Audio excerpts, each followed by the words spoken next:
লাইভে গেলাম। আসসালামু আলাইকুম। তো আজকে আমাদের ফাজানের প্রথম লাইভ এটা হচ্ছে, এবং এই লাইভটা কিন্তু পড়াশোনার উপর হচ্ছে, এবং এটা আমাদের পেইড কোর্স, প্রথম যত পেইড কোর্স সেই পেইড কোর্সের প্রথম ক্লাস। এখন এই পেইড কোর্সের প্রথম ক্লাস, ঠিক আছে, তবে এইটা কিন্তু আমরা ফ্রিতে দিচ্ছি শুধুমাত্র 10জন যে প্রাইভেট গ্রুপ সেটাতে।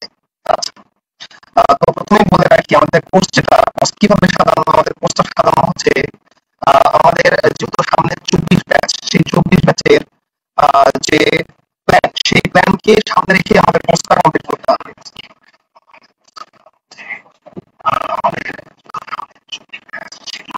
স্পষ্ট আসতেছে? কার প্রবলেম, তোমাদের প্রবলেম কি না দেখো তো।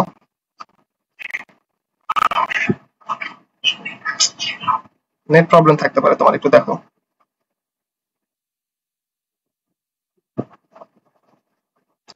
আচ্ছা, ভয়েস ক্লিয়ার আসতেছে কিনা একটু জানাও তো, ভয়েস ক্লিয়ার আসতেছে কিনা সবাই একটু জানাও, ভয়েস ক্লিয়ার আসতেছে কিনা।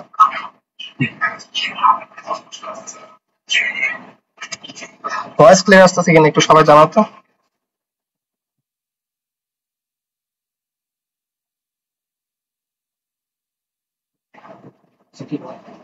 ভয়েস ক্লিয়ার আসতেছে?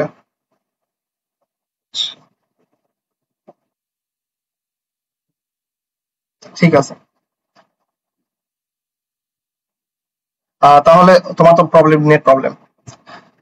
তাহলে বলে রাখি, সেটা হচ্ছে আমাদের যেহেতু এইচএসসি 24 কে নিয়ে আমাদের যেহেতু এই কোর্সটা সাজানো, তার মানে আহ, তাদের খুব একটা বেশি সময় নাই, ধরতে গেলে 1.5 মাসের মতো সময় আর পাবে জিএসটি, এগ্রি এবং হচ্ছে এদের যে আরইউ পরীক্ষা, এটার জন্য।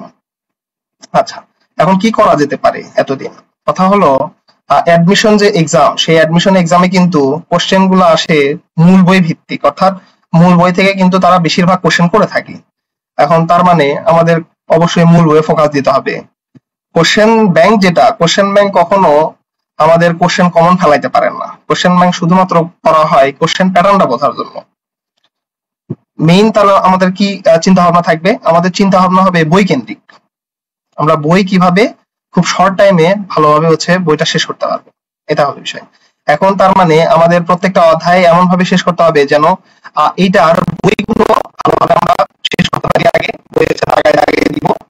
যেমন হচ্ছে গুণগত রসায়ন আছে, হচ্ছে প্রথম ক্লাস। তো প্রথম ক্লাস হবে হচ্ছে গুণগত রসায়ন, যে লাইনগুলো আমরা পড়ি সেটা আমরা দাগাই দেওয়া লাগবে।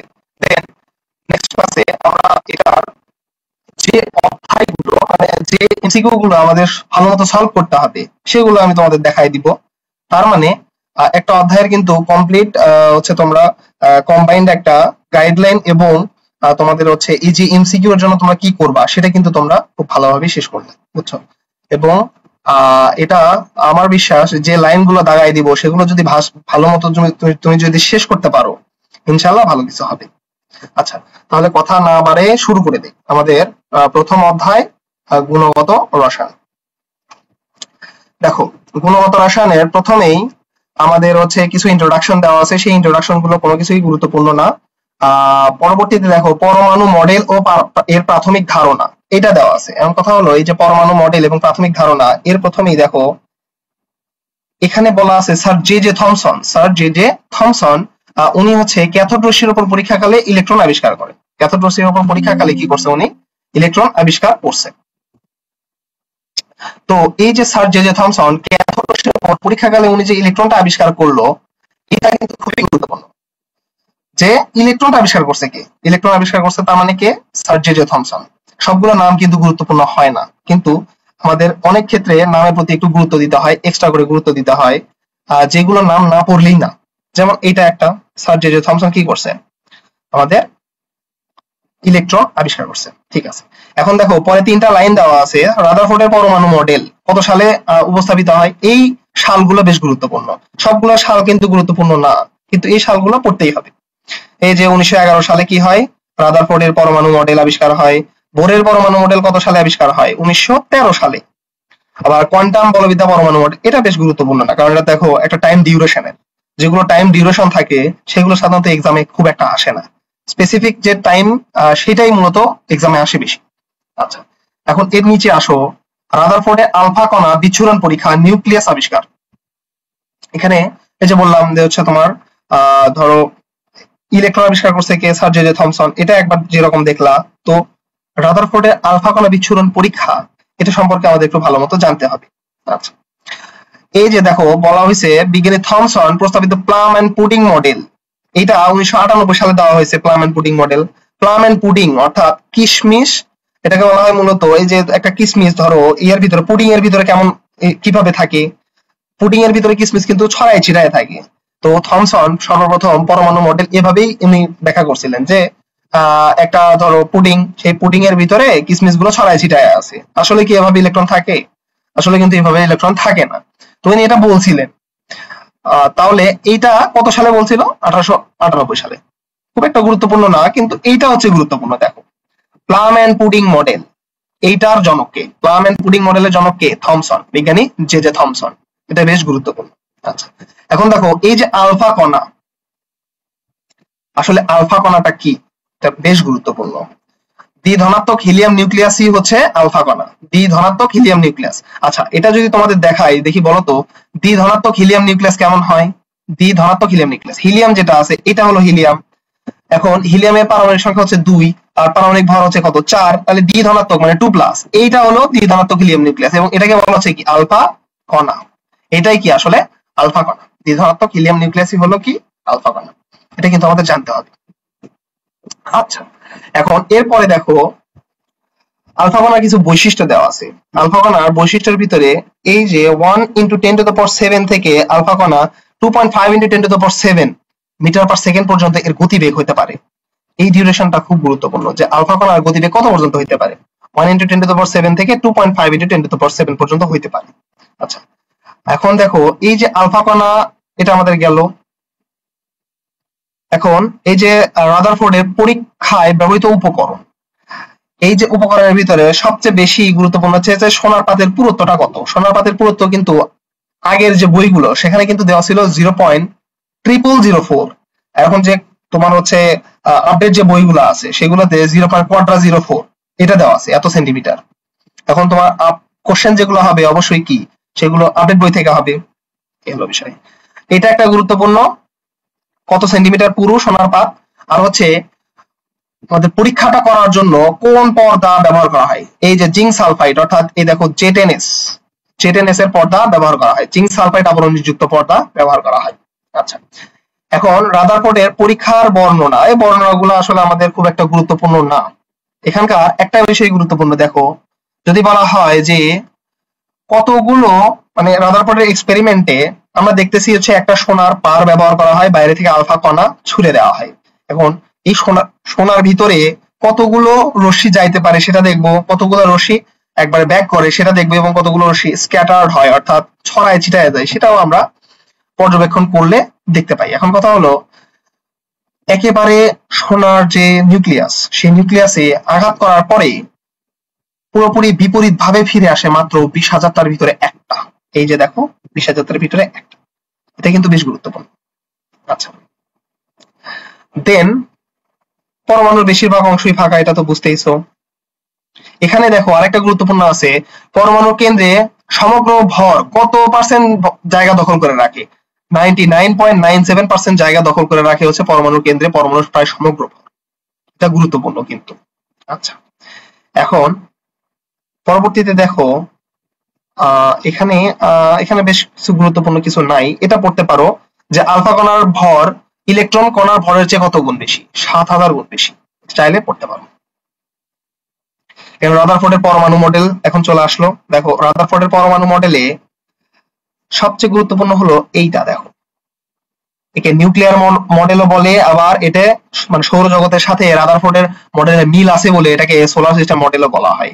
তাহলে রাদারফোর্ডের মডেল যেটা, এটার কয়টা নাম হলো? 3টা নাম, Rutherford model, nuclear model, solar system model. তো যদি বলা হয় নিচের কোনটি রাদারফোর্ডের মডেলের অপর নাম, ধরো দিয়ে দিল সোলার সিস্টেম মডেল, ম্যাক্সওয়েলের মডেল, বা হচ্ছে আইনস্টাইনের মডেল, আর একটা দিয়ে দিল, তার মানে কি হবে? এটা সোলার সিস্টেম মডেল। এভাবে কিন্তু খুব সুন্দরভাবে এমসিকিউ করা যায়। আচ্ছা, এখন দেখো বইয়ের ভিতরে এই যে বক্স করা এমসিকিউ যেগুলো আছে না, এই এমসিকিউ গুলা খুবই গুরুত্বপূর্ণ হয়ে থাকে। ভিভিআই অনেক গুরুত্বপূর্ণ হয়ে থাকে। এর প্রথম কোশ্চেনটা দেখো, বলছে আলফা কণা বিচ্ছুরণ পরীক্ষায় পর্দায় কিসের প্রলেপ ছিল? কিছুক্ষণ আগে কিন্তু দাগায় দিয়ে আসছি, জিঙ্ক সালফাইডের পর্দা বা প্রলেপ ছিল, এবং ব্যবহার করা হয়েছিল কোন পরমাণু? অরাম বা গোল্ড ব্যবহার করা হয়েছিল। তার মানে এই যে দেখো, জিঙ্ক সালফাইড আবরণ যুক্ত পর্দা কিন্তু এখানে ব্যবহার করা হয়েছিল। আচ্ছা, এখন পরবর্তীতে দেখো রাদারফোর্ড পরমাণু মডেলের সীমাবদ্ধতা। এখানে অনেক সীমাবদ্ধতা ছিল, সবকিছু গুরুত্বপূর্ণ না এখানে। এখানে এই যে ম্যাক্সওয়েলের যে তত্ত্বভিত্তিক ত্রুটি যেটা আছে, এটা বেশ গুরুত্বপূর্ণ। ম্যাক্সওয়েলের যে তত্ত্বভিত্তিক ত্রুটি, ওখানে উনি বলছে যে কোন একটা পরমাণু কে কেন্দ্র করে যদি মানে হচ্ছে ধরো বৃত্তাকার পথে এই যে চার্জযুক্ত বস্তু যদি ঘুরতে থাকে বা কণা যদি ঘুরতে থাকে, তাহলে ক্রমাগত শক্তি বিকিরণ করবে, এবং যখন ও শক্তি বিকিরণ করবে ওর আবর্তন চক্রটাও আস্তে আস্তে কমতে থাকবে। এবং দেখা যাবে যদি এর আবর্তন চক্র যদি আস্তে আস্তে কমতে থাকে, তাহলে নিউক্লিয়াস যেহেতু সেন্টারে থাকে বা কোরে থাকে, তাই না, এই কোরে যে নিউক্লিয়াসটা থাকে, একসময় ওই ইলেকট্রনটা কি আবর্তন চক্র ছোট হতে হতে এই নিউক্লিয়াসে এসে আপতিত হবে না? পতিত হবে। কিন্তু তাইলে নিউক্লিয়াসের সাথে যখন পতিত হবে, ইলেকট্রন যে নিউক্লিয়াসের সাথে পতিত হইলো, তাইলে কি ওর কোনো চার্জ থাকবে? ও কিন্তু চার্জ নিরপেক্ষ হয়ে যাবে, এবং এই ধরনের কেস কিন্তু সম্ভবই না। অর্থাৎ নিউক্লিয়াস যেটা আছে সেই নিউক্লিয়াসের অস্তিত্বই বিনষ্ট হবে, তাই না? এখন কথা হলো এইটা আসলে সম্ভব হয় না। তার মানে অবশ্যই কি, যেহেতু ম্যাক্সওয়েলের তত্ত্বটা সত্য, রাদারফোর্ডের তত্ত্বটা তাহলে কি প্রমাণিত হলো? ভুল। এটা হলো বিষয়। আচ্ছা, একটু কিছু কমেন্ট চেক দিয়ে আসি।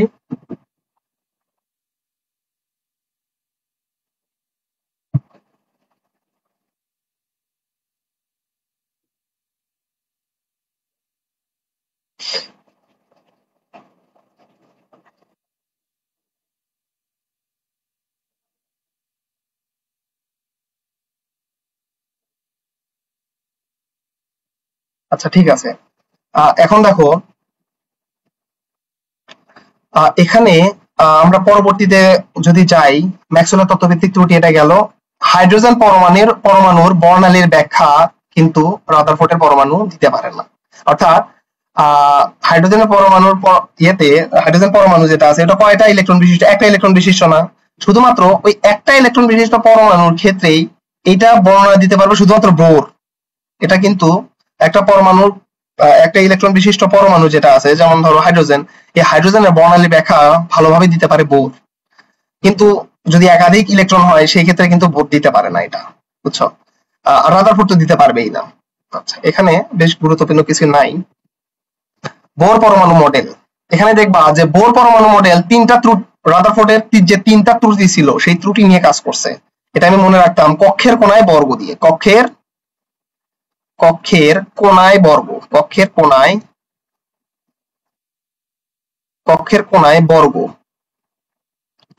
বর্গ, এটা দিয়ে মনে রাখতাম। কক্ষ মানে কি? স্থির কক্ষপথ। কোণা মানে কি? কৌণিক ভরবেগ। আর বর্গ মানে কি? বর্ণালী। এখন দেখো, ম্যাক্সওয়েলের তত্ত্বভিত্তিক ত্রুটিতে আমরা হচ্ছে ইয়েতে রাদারফোর্ডে যে ত্রুটিগুলো ছিল, সেই ত্রুটিগুলার আমাদের সকল প্রস্তাবনা যে বোর থেকে আসে, তার প্রথম প্রস্তাবনা হলো ইলেকট্রনের স্থির কক্ষপথ বা শক্তি স্তরের ধারণা। আমি বলছিলাম কক্ষের কোণায় বর্গ, তাহলে প্রথমে কি? স্থির কক্ষপথ। পরেরটা হলো কি? ইলেকট্রনের কৌণিক ভরবেগ। আর দেন নেক্সট একবারে সেটা হলো শক্তি স্তর শোষণ বা বিকিরণ প্রণালী। এই তিনটা কিন্তু মনে রাখতে হবে যে বোরের নিচের কোন স্বীকার্যটি বা প্রস্তাবনাটি নয়, তাহলে কি থাকতে পারে? তিনটা অপশন দিয়ে দিল, ইলেকট্রনের স্থির কক্ষপথ, ইলেকট্রনের কৌণিক ভরবেগ এবং বর্ণালীর কথা দিয়ে দিল, আরেকটা এমনিতে দিয়ে দিল যে ধরো ঘূর্ণন সংক্রান্ত প্রস্তাবনা। তাহলে কি অ্যান্সার কোনটা হবে? না, ঘূর্ণন সংক্রান্ত প্রস্তাবনা। এই তিনটা দিয়ে আরেকটা দিবে যেটা হবে না, বুঝছো? আচ্ছা, এখানে এই সূত্রটা মনে রাখবা, mvr সমান সমান nhDr বাই টয়েস পাই। যে কোনো একটা ইলেকট্রনের কৌণিক ভরবেগ কি হয়? nhDr বাই টয়েস পাই এর সমান। এটা হচ্ছে।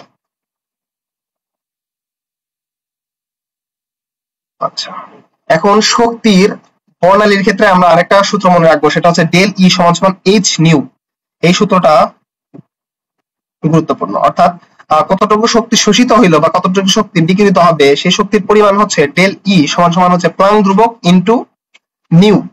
অর্থাৎ নিউকে আমরা কিভাবে লিখতে পারি? সি ডিভাইড বাই ল্যামডা, অর্থাৎ আলোর বেগ এবং ল্যামডা তরঙ্গ দৈর্ঘ্যের অনুপাত, এটা কিন্তু লিখতে পারি। অর্থাৎ এই যে এটা যেটা ই সমান সমান, আমরা কি লিখতে পারি? ই সমান সমান এই সি ডিভাইডেড বাই ল্যামডা, এটাও লিখতে পারি না? এটাও কিন্তু আমরা চাইলে লিখতে পারি। আচ্ছা, এখন এর ভিতরে এগুলো কোনো কিছু গুরুত্বপূর্ণ নাই। বোর মডেলের সীমাবদ্ধতা, এইটা হচ্ছে বিষয়। দেখো, বোর মডেলে শুধুমাত্র একটা ইলেকট্রন বিশিষ্ট পরমাণুরই হচ্ছে বর্ণালীর ব্যাখ্যা দিতে পারে, একাধিক ইলেকট্রন বিশিষ্ট পরমাণুর বর্ণালী ব্যাখ্যা দিতে পারে না, বুঝছো? যেমন ধরো হিলিয়াম প্লাস, হিলিয়াম প্লাস মানে কি, এর ভিতরে কয়টা ইলেকট্রন আছে? হিলিয়ামে কিন্তু মেইনলি দুইটা ইলেকট্রন থাকে, তাহলে হিলিয়াম প্লাস মানে একটা ইলেকট্রন দান করে দিছে, এই যে হিলিয়াম প্লাস মানে এই একটা ইলেকট্রন দান করে দিছে, তার মানে এর ইলেকট্রন আছে কয়টা? একটা। একই ভাবে লিথিয়াম 2 প্লাস, লিথিয়ামের পারমাণবিক সংখ্যা কত? 3 না? তাইলে এর ইলেকট্রনও ছিল 3টা। এখন লিথিয়াম 2 প্লাস মানে কত? দুইটা ইলেকট্রন দান করে দিচ্ছে, তার মানে 3টা থেকে 2টা কমে গেল, থাকলো কয়টা? একটা। তার মানে এটাও ব্যাখ্যা দিতে পারবে। আবার বেরিলিয়াম 3 প্লাস, বেরিলিয়ামের কয়টা ইলেকট্রন? 4টা। 3 প্লাস মানে 3টা দান করে দিচ্ছে, থাকলো কয়টা? একটা। এটারও ব্যাখ্যা দিতে পারবে। যদি বলা হতো লিথিয়াম প্লাস, তাহলে বলতো এটা দিবে কিনা, মানে এটা হচ্ছে পরমাণুর বর্ণালীর ব্যাখ্যা দিতে পারবে লিথিয়াম প্লাস? এটা কিন্তু পরমাণুর বর্ণালীর ব্যাখ্যা দিতে পারবে না, কারণ লিথিয়াম প্লাস মানে এর ভিতর কয়টা ইলেকট্রন আছে? এর ভিতরে কিন্তু দুইটা ইলেকট্রন আছে, আর দুইটা ইলেকট্রন, লিথিয়ামের হচ্ছে ইলেকট্রন সংখ্যা কয়টা? 3টা। আর প্লাস মানে কত? একটা ইলেকট্রন দান করে দিছে, তার মানে থাকলো কয়টা ইলেকট্রন? দুইটা ইলেকট্রন। এই দুইটা ইলেকট্রনের কিন্তু আমরা দেখলাম যে দুইটা ইলেকট্রন বিশিষ্ট পরমাণুর যে বর্ণালীর ব্যাখ্যা, এটা বোর পরমাণু মডেল দিতে পারে না। আচ্ছা, এখন দেখো পরের লাইনে একটা বলা আছে, বোর পরমাণু মডেলের আবর্তনশীল ইলেকট্রনের কক্ষপথ হচ্ছে দ্বিমাত্রিক সমতলীয়। এটা খুবই গুরুত্বপূর্ণ। ত্রিমাত্রিক সমতলীয় কোন ক্ষেত্রে?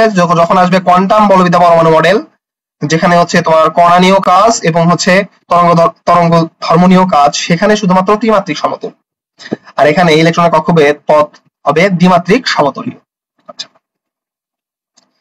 এটা পড়লেই হবে এখানে। আর আরেকটা বিষয় মনে রাখবা, যে আমরা যে বিকিরণটা পড়লাম, বুঝছো, এই বিকিরণের ক্ষেত্রে উচ্চ শক্তি স্তর থেকে কি করবে? শক্তি বিকিরণ করতে করতে নিম্ন শক্তি স্তরে পতিত হবে। তখন কোন ধরনের বর্ণালী দেখা যায়? তখন কিন্তু উজ্জ্বল বর্ণালী দেখা যায়। কোন বর্ণালী? উজ্জ্বল। আর যখন নিম্ন শক্তি স্তর থেকে শক্তি কি করতে হবে? উচ্চ শক্তি স্তরে উঠতে গেলে শক্তি শোষণ করতে হবে না? এই শোষণ করতে গেলে তখন কালো বর্ণালী দেখা যায়। তার মানে উজ্জ্বল বর্ণালী হচ্ছে শক্তি বিকিরণের ক্ষেত্রে, এবং আমাদের হচ্ছে কালো বর্ণালী দেখা যাবে কি? শক্তি শোষণের ক্ষেত্রে। এখন এই লাইনটা বেশ গুরুত্বপূর্ণ। দেখো, চুম্বক ক্ষেত্রের প্রভাবে বর্ণালী রেখাগুলো যদি সূক্ষ্মভাবে, মানে আমি দেখলাম যে হচ্ছে বর্ণালী রেখাগুলোর ব্যাখ্যা হচ্ছে একটা ইলেকট্রন বিশিষ্ট বর্ণালী রেখাগুলোর ব্যাখ্যা বোর পরমাণু মডেল দিতে পারে, কিন্তু চুম্বক ক্ষেত্রের প্রভাবে এই রেখাগুলো যদি আরো খন্ডে খন্ডে বিভক্ত হয়ে যায়, তখন এটাকে বলা হচ্ছে জি ম্যান ইফেক্ট। আমি খুব ভালোভাবে মনে রাখতাম। দেখো, চুম্বক মানে কি? ম্যাগনেট না? জি ম্যান, জি ম্যান, এই যে দেখো man, magnetic effect, magnetic effect, এই হলো বিষয়। এভাবে খুব ভালোভাবে মনে রাখা যায় ম্যাগনেটিক ইফেক্ট। আবার একইভাবে তড়িৎ ক্ষেত্রের প্রভাবে যদি কি হয়, আমাদের এই যে বর্ণালী রেখাগুলো সূক্ষ্ম সূক্ষ্ম ভাবে ভাগ হয়ে যায়, তখন এটাকে বলা হয় স্টার্ক ইফেক্ট। এটা কি বলা হবে? Stark effect. আচ্ছা, আর তার পরবর্তীতে দেখো বলা আছে বোর পরমাণু মডেলের সাফল্য ও গ্রহণযোগ্যতা। এর ভিতরে তেমন কিছু পড়তে হবে না, শুধু পড়বা এই যে বোর ব্যাসার্ধ। এটা তোমরা জানো যে হাইড্রোজেন পরমাণুর ব্যাসার্ধ হচ্ছে 0.53 × 10⁻10 মিটার, বা 5 এই যে দেখো 5.292 × 10⁻11 মিটার, এটা জানো, অথবা 0.53 × 10⁻10 মিটার, একই তো কথা। কিন্তু তোমরা কিন্তু জানো না যে হাইড্রোজেন পরমাণুর প্রথম যে কক্ষপথ, সেটার যে ব্যাসার্ধ, ওটাকেই কিন্তু বোর ব্যাসার্ধ বলা হয়। তোমাকে যদি বলা হয় নিচের কোনটি বোর ব্যাসার্ধ, তাহলে কিন্তু তুমি বুঝে নিবা যে হাইড্রোজেন পরমাণুর যে ব্যাসার্ধ, সেটাকেই বলা হয় বোর ব্যাসার্ধ। আশা করি বুঝতে পারছো। আচ্ছা, এখন এরপরে দেখো এই যে রিডবার্গ ধ্রুবক যেটা আছে RH, এই RH এর মানটা তোমাদের অবশ্যই সবসময় মনে রাখতে হবে। এটা সিকিউ করার জন্য মনে রাখতে হবে, এবং এমসিকিউ এর জন্য বেশ গুরুত্বপূর্ণ। এটা কত?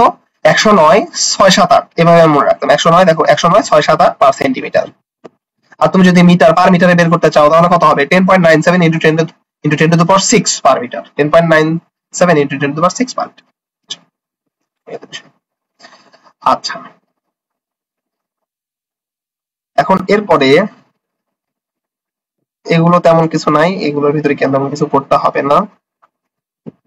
এখানে দেখো একটা আছে, এমসিকিউ আছে। বোর পরমাণু মডেলের সাফল্য, স্থির শক্তির অরবিটের ধারণা দিছে, এটা সত্য। এক ইলেকট্রন বিশিষ্ট পরমাণু বা আয়নের বর্ণালী সৃষ্টির সুষ্ঠু ব্যাখ্যা দিছে, এটাও অবশ্যই সত্য। হাইড্রোজেন পরমাণুর ব্যাসার্ধ নির্ণয়, এটাও কিন্তু সত্য। তার মানে কি হবে? এটা 1 2 3 তিনটাই কিন্তু হবে। দেখো এখানে যে বলে দিছে শক্তির শোষণ ও বিকিরণের ফলে যথাক্রমে কালো বর্ণের শোষণ বর্ণালী ও উজ্জ্বল বর্ণের বিচ্ছুরণ বর্ণালী সৃষ্টি হয়। এটা কিন্তু আমি কিছুক্ষণ আগেই বললাম যে যখন তুমি শক্তি বিকিরণ হবে তখন কি হবে, শক্তি বিকিরণ হলে উজ্জ্বল বর্ণ সৃষ্টি হয়, আর শক্তি যখন শোষণ হবে তখন কি বর্ণ সৃষ্টি হবে, তখন কালো বর্ণ সৃষ্টি হবে। আচ্ছা ঠিক আছে, এখানে এইটা বেশ গুরুত্বপূর্ণ। আমাদের বিভিন্ন কিন্তু এই যে বর্ণালী রেখার সিরিজ গুলো দেখা যায়, Lyman series, Lyman, Balmer, Paschen, Brackett, Pfund, Humphreys, তাই না? এখন লাইমেন সিরিজ যেটা আছে এটা কোন অঞ্চলের, দৃশ্যমান অঞ্চলের কোন অঞ্চলের ভিতরে পড়বে, অতিবেগুনি অঞ্চলের ভিতরে, এবং এটা মার্ক করে রাখো ভিভিআই। বামার সিরিজ যেটা আছে সেটা দৃশ্যমান অঞ্চলের ক্ষেত্রে, এই যে দৃশ্যমান অঞ্চল যেটা আছে আমাদের হচ্ছে বর্ণালী যে অঞ্চল, সেই বর্ণালী অঞ্চলের দৃশ্যমান অঞ্চলের ভিতরে পড়বে, তো তরঙ্গ দৈর্ঘ্যের যে অঞ্চল সেটার দৃশ্যমান অঞ্চলের ভিতরে কিন্তু বামার সিরিজটা পড়ে। আবার প্যাস্টেন সিরিজ যেটা আছে এটা অবলোহিত অঞ্চলের ভিতরে পড়ে। এই তিনটা মাস্ট, খুবই গুরুত্বপূর্ণ, দেখে রাখো ভিভিআই।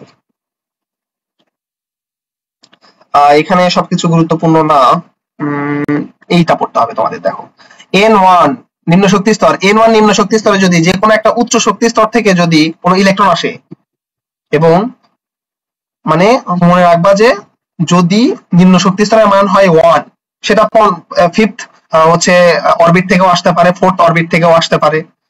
তো N1 এর মান যদি 1 হয় তাহলে মনে রাখবা কোন সিরিজ সৃষ্টি হবে, বর্ণালী রেখার লাইমেন সিরিজ সৃষ্টি হবে।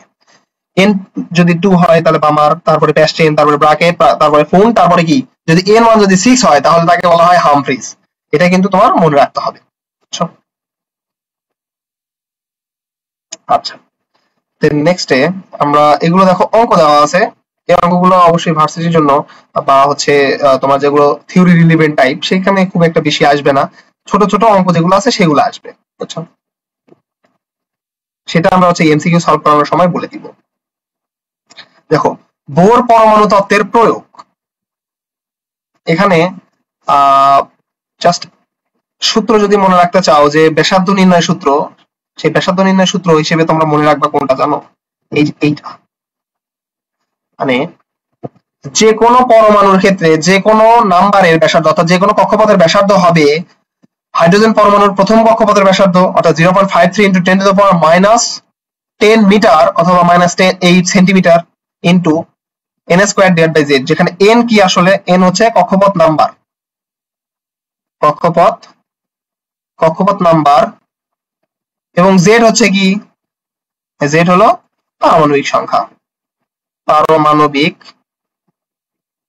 পারমাণবিক সংখ্যা, বুঝছো? এই বিষয়।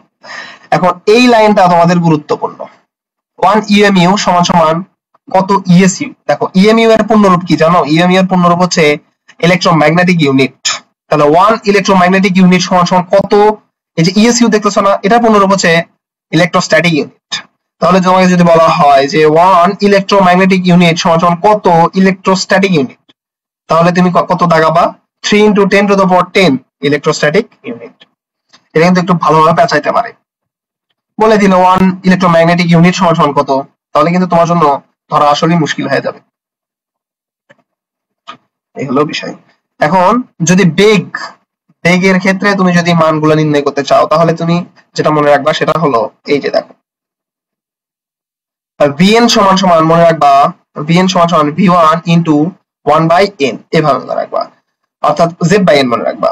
অর্থাৎ যে কোনো পরমাণুর ক্ষেত্রে যে কোনো কক্ষপথে ইলেকট্রনের বেগ হবে, এই যে v1 দেখতেছো না, এটা হচ্ছে হাইড্রোজেন পরমাণুর কক্ষপথের প্রথম কক্ষপথের বেগ ইনটু z/n, z হচ্ছে কি পারমাণবিক সংখ্যা এবং n হচ্ছে কি, n হলো আমাদের এই যে কক্ষপথ নাম্বার, বুঝছো? তাহলে এইভাবে কিন্তু তোমরা বেগগুলো নির্ণয় করতে পারবা। আচ্ছা এখন দেখো এখান থেকে জাস্ট সহজ একটু ম্যাথ দিবে, এই জন্য এই সূত্রগুলো মনে রাখতে হবে। ইলেকট্রনের শক্তি নির্ণয় করবা, তাহলে কোন সূত্র মনে রাখবা, তাহলে তুমি মনে রাখবা, দেখো এটা প্রবলি দেওয়া নাই, En সমান -E1 × z²/n², এটা মনে রাখবা। আচ্ছা এখানে লেখা যাচ্ছে En সমান হলো En সমান -E1 × z square divided by n square, z square divided by n square, এই সূত্রটা তোমাদের মনে রাখতে হবে। আচ্ছা, দেন এগুলো অঙ্ক দেওয়া আছে, এই অঙ্কগুলো বেশ গুরুত্বপূর্ণ না। এখানে দেখো পরবর্তীতে বলা আছে পরমাণুর গঠন সম্পর্কে তরঙ্গ বলবিদ্যা ও শ্রোডিঞ্জারের তরঙ্গ সমীকরণ। তো এই যে শ্রোডিঞ্জারের তরঙ্গ সমীকরণের কথা বলা আছে, কথা হচ্ছে এই যে তোমার প্রথমেই জানতে হবে আমাদের ডি ব্রোগলি সমীকরণ, এটা জানতে হবে। আচ্ছা, তো ডি ব্রোগলি সমীকরণ এটা একটু আমি এক্সপ্লেনেশনই দেখাবো। দেখো ডি ব্রোগলি সমীকরণ, ডি ব্রোগলি, বিজ্ঞানী ডি ব্রোগলির যে সমীকরণ, সেখানে তিনি বলছে যে একটা ইলেকট্রনের কণা ধর্ম বিদ্যমান, তরঙ্গ ধর্ম বিদ্যমান, এবং একটা ইলেকট্রনের কোন চলমান বস্তু কণার, যেমন ইলেকট্রন, তো একটা ইলেকট্রন বা কোন চলমান বস্তু কণা তরঙ্গ দৈর্ঘ্য হবে এর ভরবেগের ব্যস্তানুপাতিক। এটা কিন্তু তোমাদের ফিজিক্সেও আছে, ভরবেগের ব্যস্তানুপাতিক। অর্থাৎ দেখো ল্যামডা এর সাথে পি এর সম্পর্ক কি? ব্যস্তানুপাতিক না? অর্থাৎ ল্যামডা সমান সমান এইচ বাই পি, এখানে কিন্তু এভিও তুমি বসাইতে পারো, বুঝছো? এখন কথা হলো, দেখো এখান থেকে চাইলেই কেউ সুন্দরভাবে একটা ম্যাপ দিতে পারে। সেটা হচ্ছে কোন একটা চলমান বস্তু কণার তরঙ্গ দৈর্ঘ্য দিয়ে দিল, সেটা ভর দিয়ে দিল, সেখান থেকে কিন্তু তুমি সেই বস্তু কণার বেগটা নির্ণয় করতে পারবা। কথা হলো এই যে দেখো ল্যামডা এবং ভি এর সাথে সম্পর্ক শুধুমাত্র কিন্তু এই ডি ব্রোগলি স্থাপন করছে, অন্য জায়গায় কিন্তু এটা নাই। তোমার একটু বুঝতে সমস্যা হইতে পারে যে ল্যামডার সাথে আবার কিভাবে ভি এর সম্পর্ক হবে, এটা কিন্তু প্রথমেই মাথায় আসা একটু মুশকিল। তুমি যখনই দেখবা যে তরঙ্গ দৈর্ঘ্য কি? একটা তরঙ্গের সাথে সম্পর্কিত একটা বিষয়, এবং ভেলোসিটি এটা কি? কণার সাথে সম্পর্কিত একটা বিষয়। যখন এইরকম দুইটা বিষয় কোরিলেটেড থাকবে, তখনই তোমার মাথায় আসবে কি? এটা ডি ব্রোগলি সমীকরণ, বুঝছো? ঠিক আছে, এখন আসো, তার মানে এটা তুমি মুখস্থ রাখবা, এই যে এইটা ল্যামডা সমান সমান কি? H divide by m v অথবা এইচ ডিভাইড বাই পি, এটা কি ডি ব্রোগলি সমীকরণ। ডি ব্রোগলি সমীকরণে তিনি দুইটা বিষয় নিয়ে কাজ করছে, একটা হলো কি তরঙ্গ ধর্ম, আর একটা হলো কি কণা তরঙ্গ ধর্ম, আরেকটা হলো কি কণা ধর্ম, আরেকটা হলো কণা ধর্ম।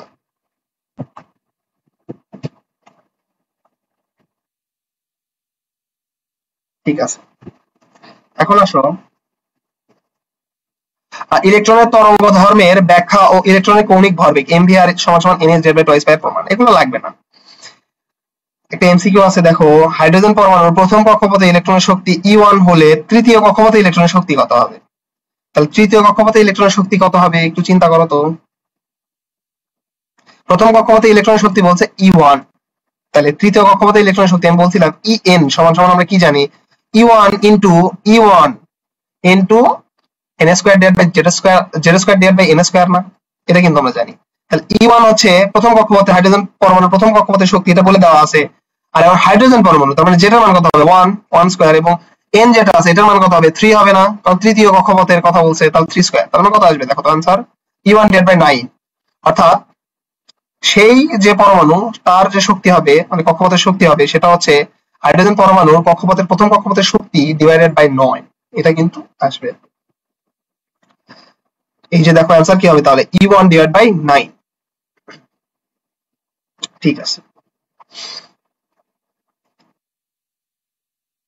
এখন এই বিষয়টা বেশ গুরুত্বপূর্ণ। দেখো বোর মডেল পরমাণুতে একটি বোর ইলেকট্রন তৃতীয় শক্তি স্তর বা স্থির কক্ষপথে একটি পূর্ণ আবর্তন করতে কয়টি পূর্ণ তরঙ্গ সৃষ্টি করবে?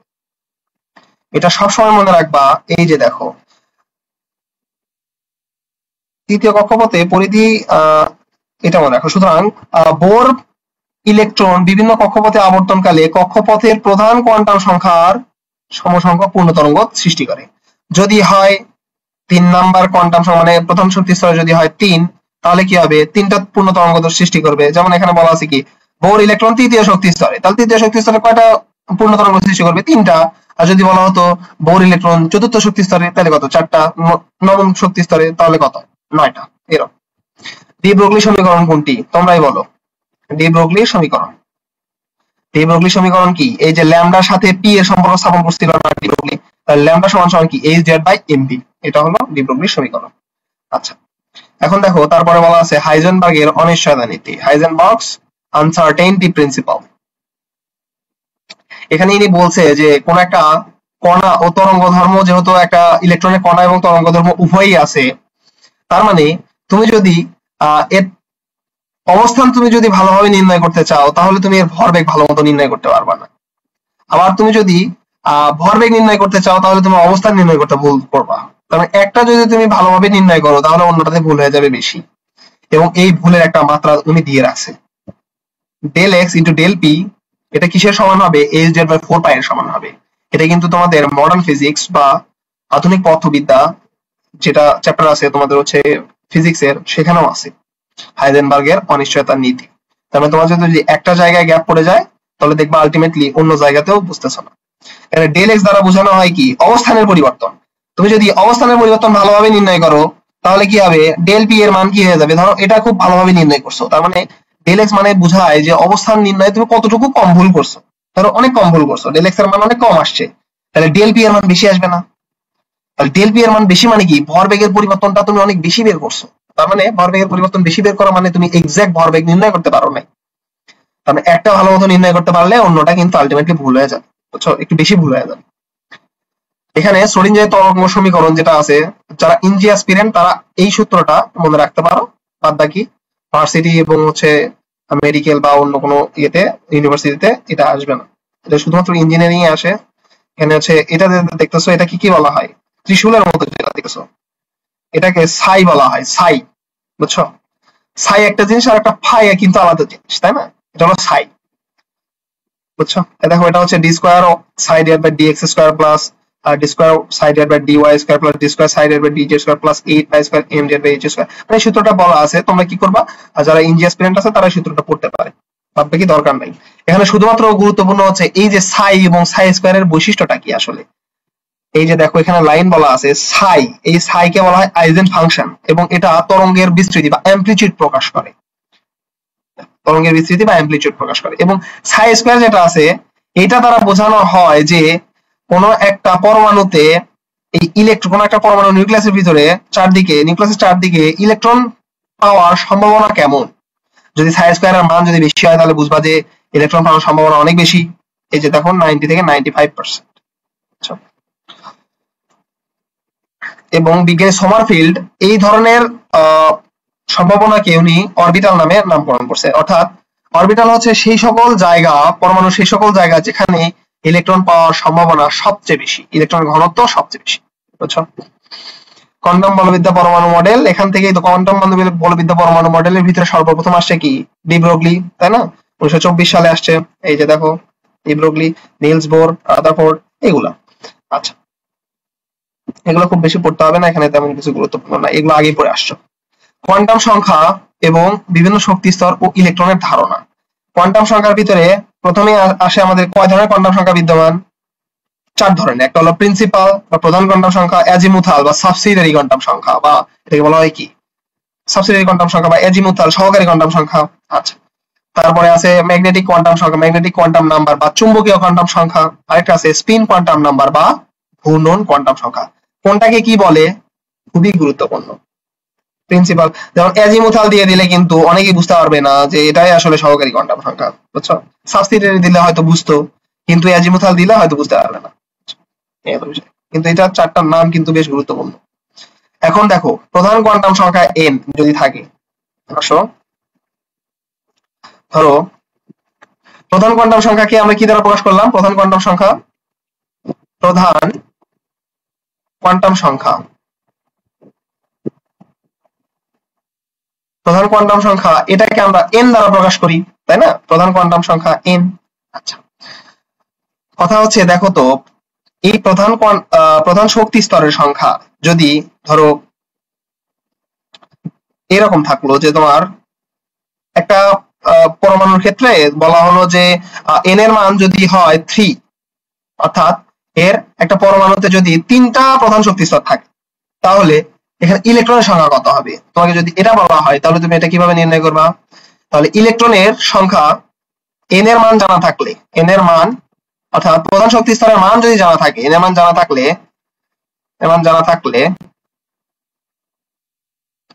ইলেকট্রন সংখ্যা হবে 2n স্কয়ার 2n স্কয়ার। এখন যদি হয় তিনটা শক্তি স্তর যদি থাকে তাহলে সেটা হবে 2 × 3 স্কয়ার। তার মানে কত? 3 3 9 আর 2 তার মানে কত? 18টি।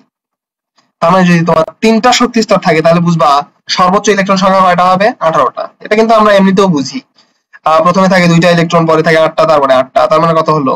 18টা। বুঝছো? এগুলো বিষয়।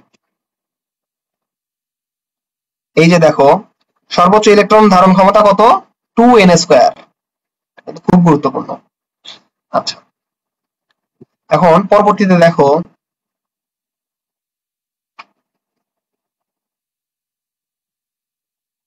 এগুলো বেশ গুরুত্বপূর্ণ না। এখানে দেখো অ্যাজিমুথাল বা সহকারী কোয়ান্টাম সংখ্যা l, পরমাণুতে ইলেকট্রন আবর্তনের জন্য প্রতিটি প্রধান কোয়ান্টাম সংখ্যা, এগুলো যেগুলো বলা আছে সেগুলো বেশ গুরুত্বপূর্ণ না। জাস্ট মনে রাখবা l এর বিভিন্ন মানের জন্য আমাদের এই যে দেখো l এর মান উপশক্তি স্তর আকৃতি নির্ধারণ করে। উপশক্তি স্তর মানে এই যে আমরা দেখছিলাম যে হচ্ছে বোর পরমাণু মডেল হাইড্রোজেনের শুধুমাত্র একটা ইলেকট্রন বিশিষ্ট পরমাণু যেটা হাইড্রোজেন, সেটারই কি করতে পারে? বর্ণালীর ব্যাখ্যা দিতে পারে। কিন্তু অধিক শক্তিশালী স্পেকট্রোস্কোপ দ্বারা যখন পরীক্ষা করা হয় তখন দেখা যায় যে এই যে বর্ণালী সেগুলো হচ্ছে অনেকগুলো বর্ণালীর সমষ্টি, অর্থাৎ এই বর্ণালীগুলো স্প্লিট মানে খন্ড খন্ড হয়ে আসতেছে। তাহলে এই খন্ডের কারণ কি? পরবর্তীতে যখন গবেষণা করা হলো তখন এখানে সোমারফিল্ড দেখলো যে এই খন্ডের কারণ হলো উপশক্তি স্তর বা অ্যাজিমুথাল কোয়ান্টাম সংখ্যা। আর কথা হলো এই অ্যাজিমুথাল কোয়ান্টাম সংখ্যার কারণে এই যে দেখো উপশক্তি স্তরের এটা আকৃতি নির্ধারণ করবে। আর আকার নির্ধারণ করবে কি? কোন পরমাণুর আকার নির্ধারণ করে কিন্তু n, অর্থাৎ প্রধান শক্তি স্তর, আর আকৃতি নির্ধারণ করবে কি? l। এটা হলো বিষয়। বুঝছো? ঠিক আছে। এখন n এর মানের জন্য আমাদের উপশক্তি স্তরকে কি দ্বারা চিহ্নিত করা হবে এটা কিন্তু বেশ গুরুত্বপূর্ণ। n এর মানের জন্য দেখো ধরো তোমার শক্তি স্তর আছে n = 3, তাহলে l এর মান কত হবে? l এর মান যদি 3 হয়, মনে রাখবা l এর মান হয় l = 0 থেকে n - 1 পর্যন্ত l এর মান হয়। তাহলে n সমান যদি 3 হয় তাহলে l এর মান কত হবে দেখি বলো তো? 0 1 এবং 2। এই হলো বিষয়। এখন l এর মান যদি 0 হয় তাহলে এটাকে বলা হয় s দ্বারা চিহ্নিত করা হয়, 1 যদি হয় এটাকে p দ্বারা চিহ্নিত করা হয়, 2 যদি হয় এটাকে d দ্বারা চিহ্নিত করা হয়। তাহলে l এর মান কি হলো? n = 3 হওয়ার কারণে spd। বুঝছো? এখন যদি l এর মান যদি 3 হয় তাহলে কি হবে দেখি বলো? f হবে কিন্তু। এই হলো বিষয়। l এর মান যদি 4 হয়, এটা আসলে সম্ভব না, বাস্তবে সম্ভব না, spdf g, এটা তখন কি হয়ে যাবে? g। বুঝছো? আচ্ছা,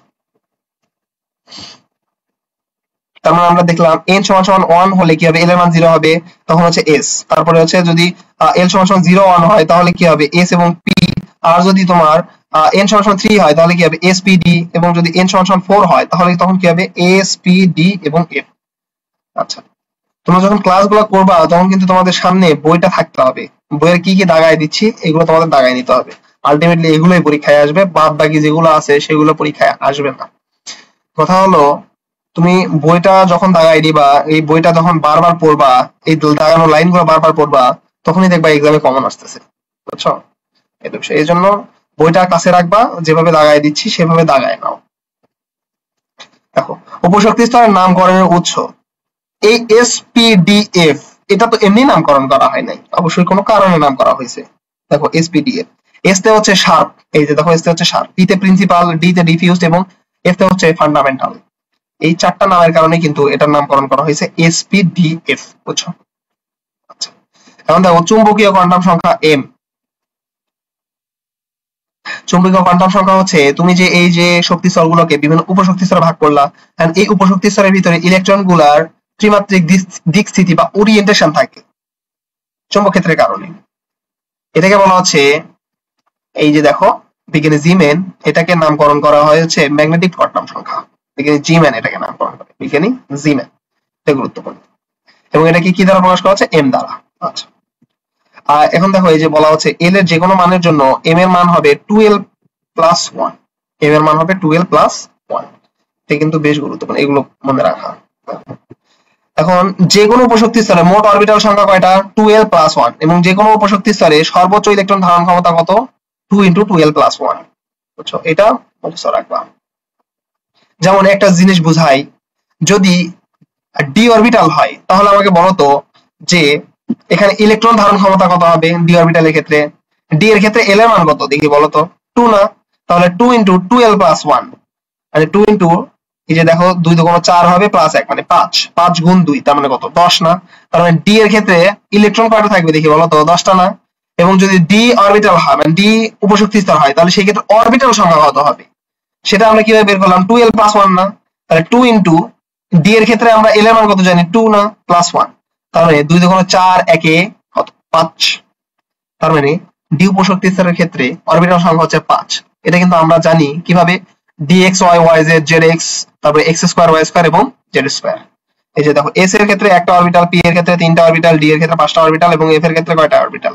সাতটা অরবিটাল এবং আলটিমেটলি একটা অরবিটালে কয়টা ইলেকট্রন থাকবে দুইটা ইলেকট্রন তার মানে p উপশক্তি স্তরে মোট ইলেকট্রন কয়টা থাকবে 3 × 6টা d তে কয়টা 10টা f এ কয়টা থাকবে 7 × 14টা বুঝছো ঘূর্ণন কোয়ান্টাম সংখ্যা এখানে বেশি কিছু মনে রাখার দরকার নাই তাহলে মনে রাখবা যে একটা প্লাস হাফ হলে আরেকটা মাইনাস হাফ হবে এবং যেটা তোমার কনফিউশন তৈরি করতে পারে সেটা হলো এই যে দেখো অতি ক্ষুদ্র চুম্বক রূপে মৃদু চৌম্বক ক্ষেত্র সৃষ্টি করে কিসের কারণে ঘূর্ণন বা স্পিন গতির কারণে প্রতিটি ইলেকট্রন একটি অতি ক্ষুদ্র চুম্বক রূপে মৃদু চৌম্বক ক্ষেত্র সৃষ্টি করে তোমাকে যদি এইভাবে কোশ্চেন করা হয় ধরো বলা হলো এরকম যে প্রতিটি ইলেকট্রন একটি অতি ক্ষুদ্র চৌম্বক রূপে মৃদু চৌম্বক ক্ষেত্র তৈরি করে কোন কোয়ান্টাম সংখ্যার কারণে তাহলে এই যে চৌম্বক ক্ষেত্র দেখার সাথে সাথেই তোমরা অ্যানসার দাগাই দিবা ম্যাগনেটিক কোয়ান্টাম সংখ্যা কারণ বলা হবে প্রতিটি ইলেকট্রন একটি অতি ক্ষুদ্র চৌম্বক রূপে মৃদু চৌম্বক ক্ষেত্র তৈরি করে চৌম্বক দেখার সাথে সাথে দিবা কি ম্যাগনেটিক কোয়ান্টাম সংখ্যা কারণ ম্যাগনেট মানে তো চৌম্বক কিন্তু এটা হবে কি দেখো ঘূর্ণন বা স্পিন কোয়ান্টাম সংখ্যা এটা গুরুত্বপূর্ণ যদি খুব ভালোভাবে বই অ্যানালাইসিস করে কেউ কোশ্চেন করে আচ্ছা এখানে এগুলো বেশ গুরুত্বপূর্ণ না এখানে এগুলো মনে না রাখলেও চলবে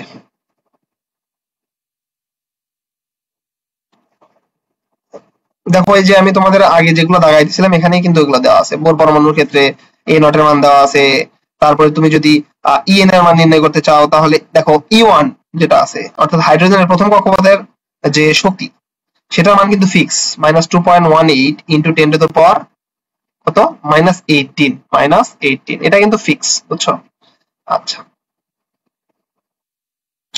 আবার প্রথম কক্ষপথের বেগ কিন্তু এটাও ফিক্স কত v1 = কত 2.18 × 10⁻6 এত মিটার পার সেকেন্ড এই হলো বিষয় আচ্ছা ঠিক আছে এখন তোমরা এইগুলো দাগাই নিবা দেন আস্তে আস্তে সহকারী কোয়ান্টাম সংখ্যা এই যে এটা মনে রাখবা যে সহকারী কোয়ান্টাম সংখ্যা এটার আকৃতি কেমন হয় দেখি বলো তো এই যে উপশক্তি স্তর সংখ্যা বলে p উপশক্তি স্তর হয় ডাম্বেল আকৃতি d উপশক্তি স্তর হয় ডাবল ডাম্বেল s উপশক্তি স্তর হয় গোলক আকৃতির p উপশক্তি স্তর হয় ডাম্বেল আকৃতির এবং d উপশক্তি স্তর হয় ডাবল ডাম্বেল কোনটার আকার কেমন এটা কিন্তু বেশ গুরুত্বপূর্ণ এবং আমি বলছিলাম যে সোমারফিল্ড যে হচ্ছে তোমার সহকারী কোয়ান্টাম সংখ্যা আবিষ্কার করছে সেটা কিন্তু তোমার উপশক্তি স্তরের আকৃতি বোঝানোর ক্ষেত্রে ব্যবহার হয় উপস্তরের আকৃতি আর আকার বোঝানোর ক্ষেত্রে কি প্রধান কোয়ান্টাম সংখ্যা এটা কিন্তু মনে রাখতে হবে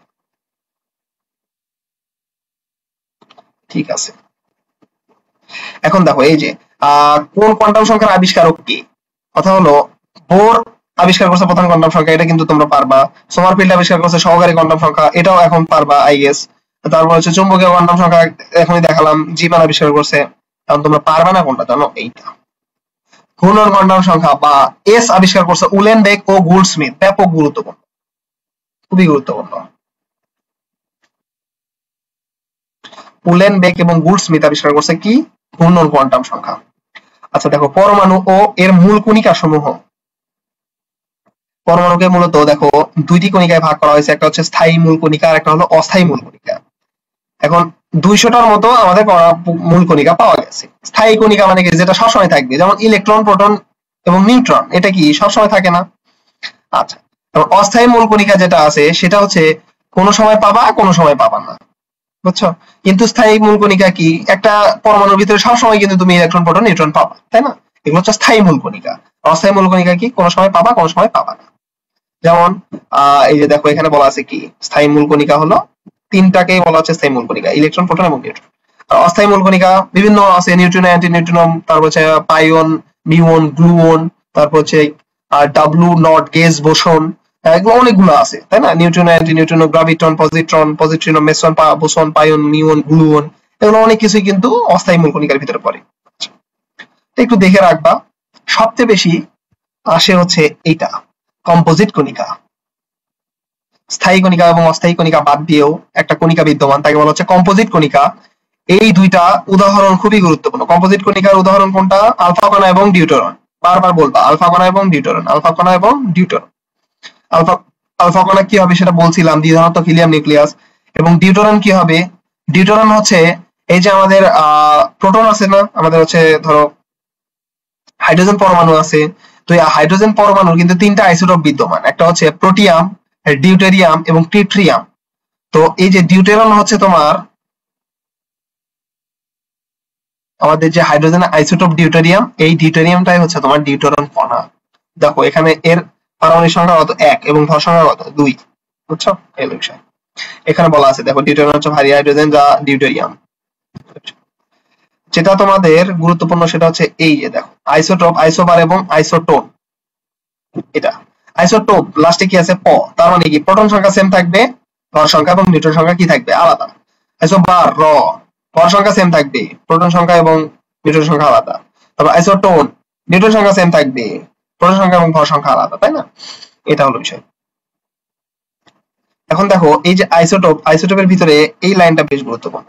ডিউটেরিয়াম অক্সাইড, ডিউটেরিয়াম অক্সাইড বা D2O, এটাকে কি বলা হয়? ভারী পানি। এর সাথেই বলে রাখি CO2S, কার্বন ডাইঅক্সাইড সলিড, এটাকে কি বলা হয় বলতে পারবা কেউ? CO2S, দেখি কমেন্ট সেকশন চেক করি। CO2S এটা আসলে কি কেউ বলতে পারবা? এই যৌগটার নাম কি? CO2S এই যৌগটার নাম কি? দেখি কে বলতে পারে। CO2S কার্বন ডাইঅক্সাইড সলিড, দেখি কে বলতে পারে।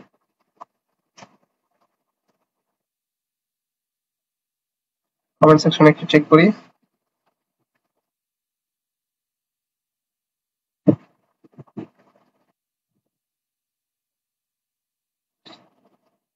CO2S, এই যে দেখো হৃদয় বলছে শুষ্ক বরফ। হ্যাঁ, এর অ্যান্সারটা ঠিক আছে। CO2S হচ্ছে শুষ্ক বরফ, কার্বন ডাইঅক্সাইড সলিড এটা কিন্তু শুষ্ক বরফ। দেখো এটা কিন্তু খুবই গুরুত্বপূর্ণ একটা কোশ্চেন হতে পারে। কার্বন ডাইঅক্সাইড যেটা গ্যাস CO2G, সেটা কিন্তু আলটিমেটলি গ্যাসীয় অবস্থায় থাকে, তাই না? কিন্তু CO2S হইলে এটা আবার শুষ্ক বরফ। দেখছো নামটা কি হয়ে গেল? শুষ্ক বরফ। কার্বন ডাইঅক্সাইড কোনদিন শুষ্ক বরফ হয়? কিন্তু দেখো তার মানে যেটা এক্সেপশন বা একটু মানে ব্যতিক্রম টাইপের হবে সেটাই কিন্তু এক্সামের জন্য বেশ গুরুত্বপূর্ণ, এটা মনে রাখা লাগবে।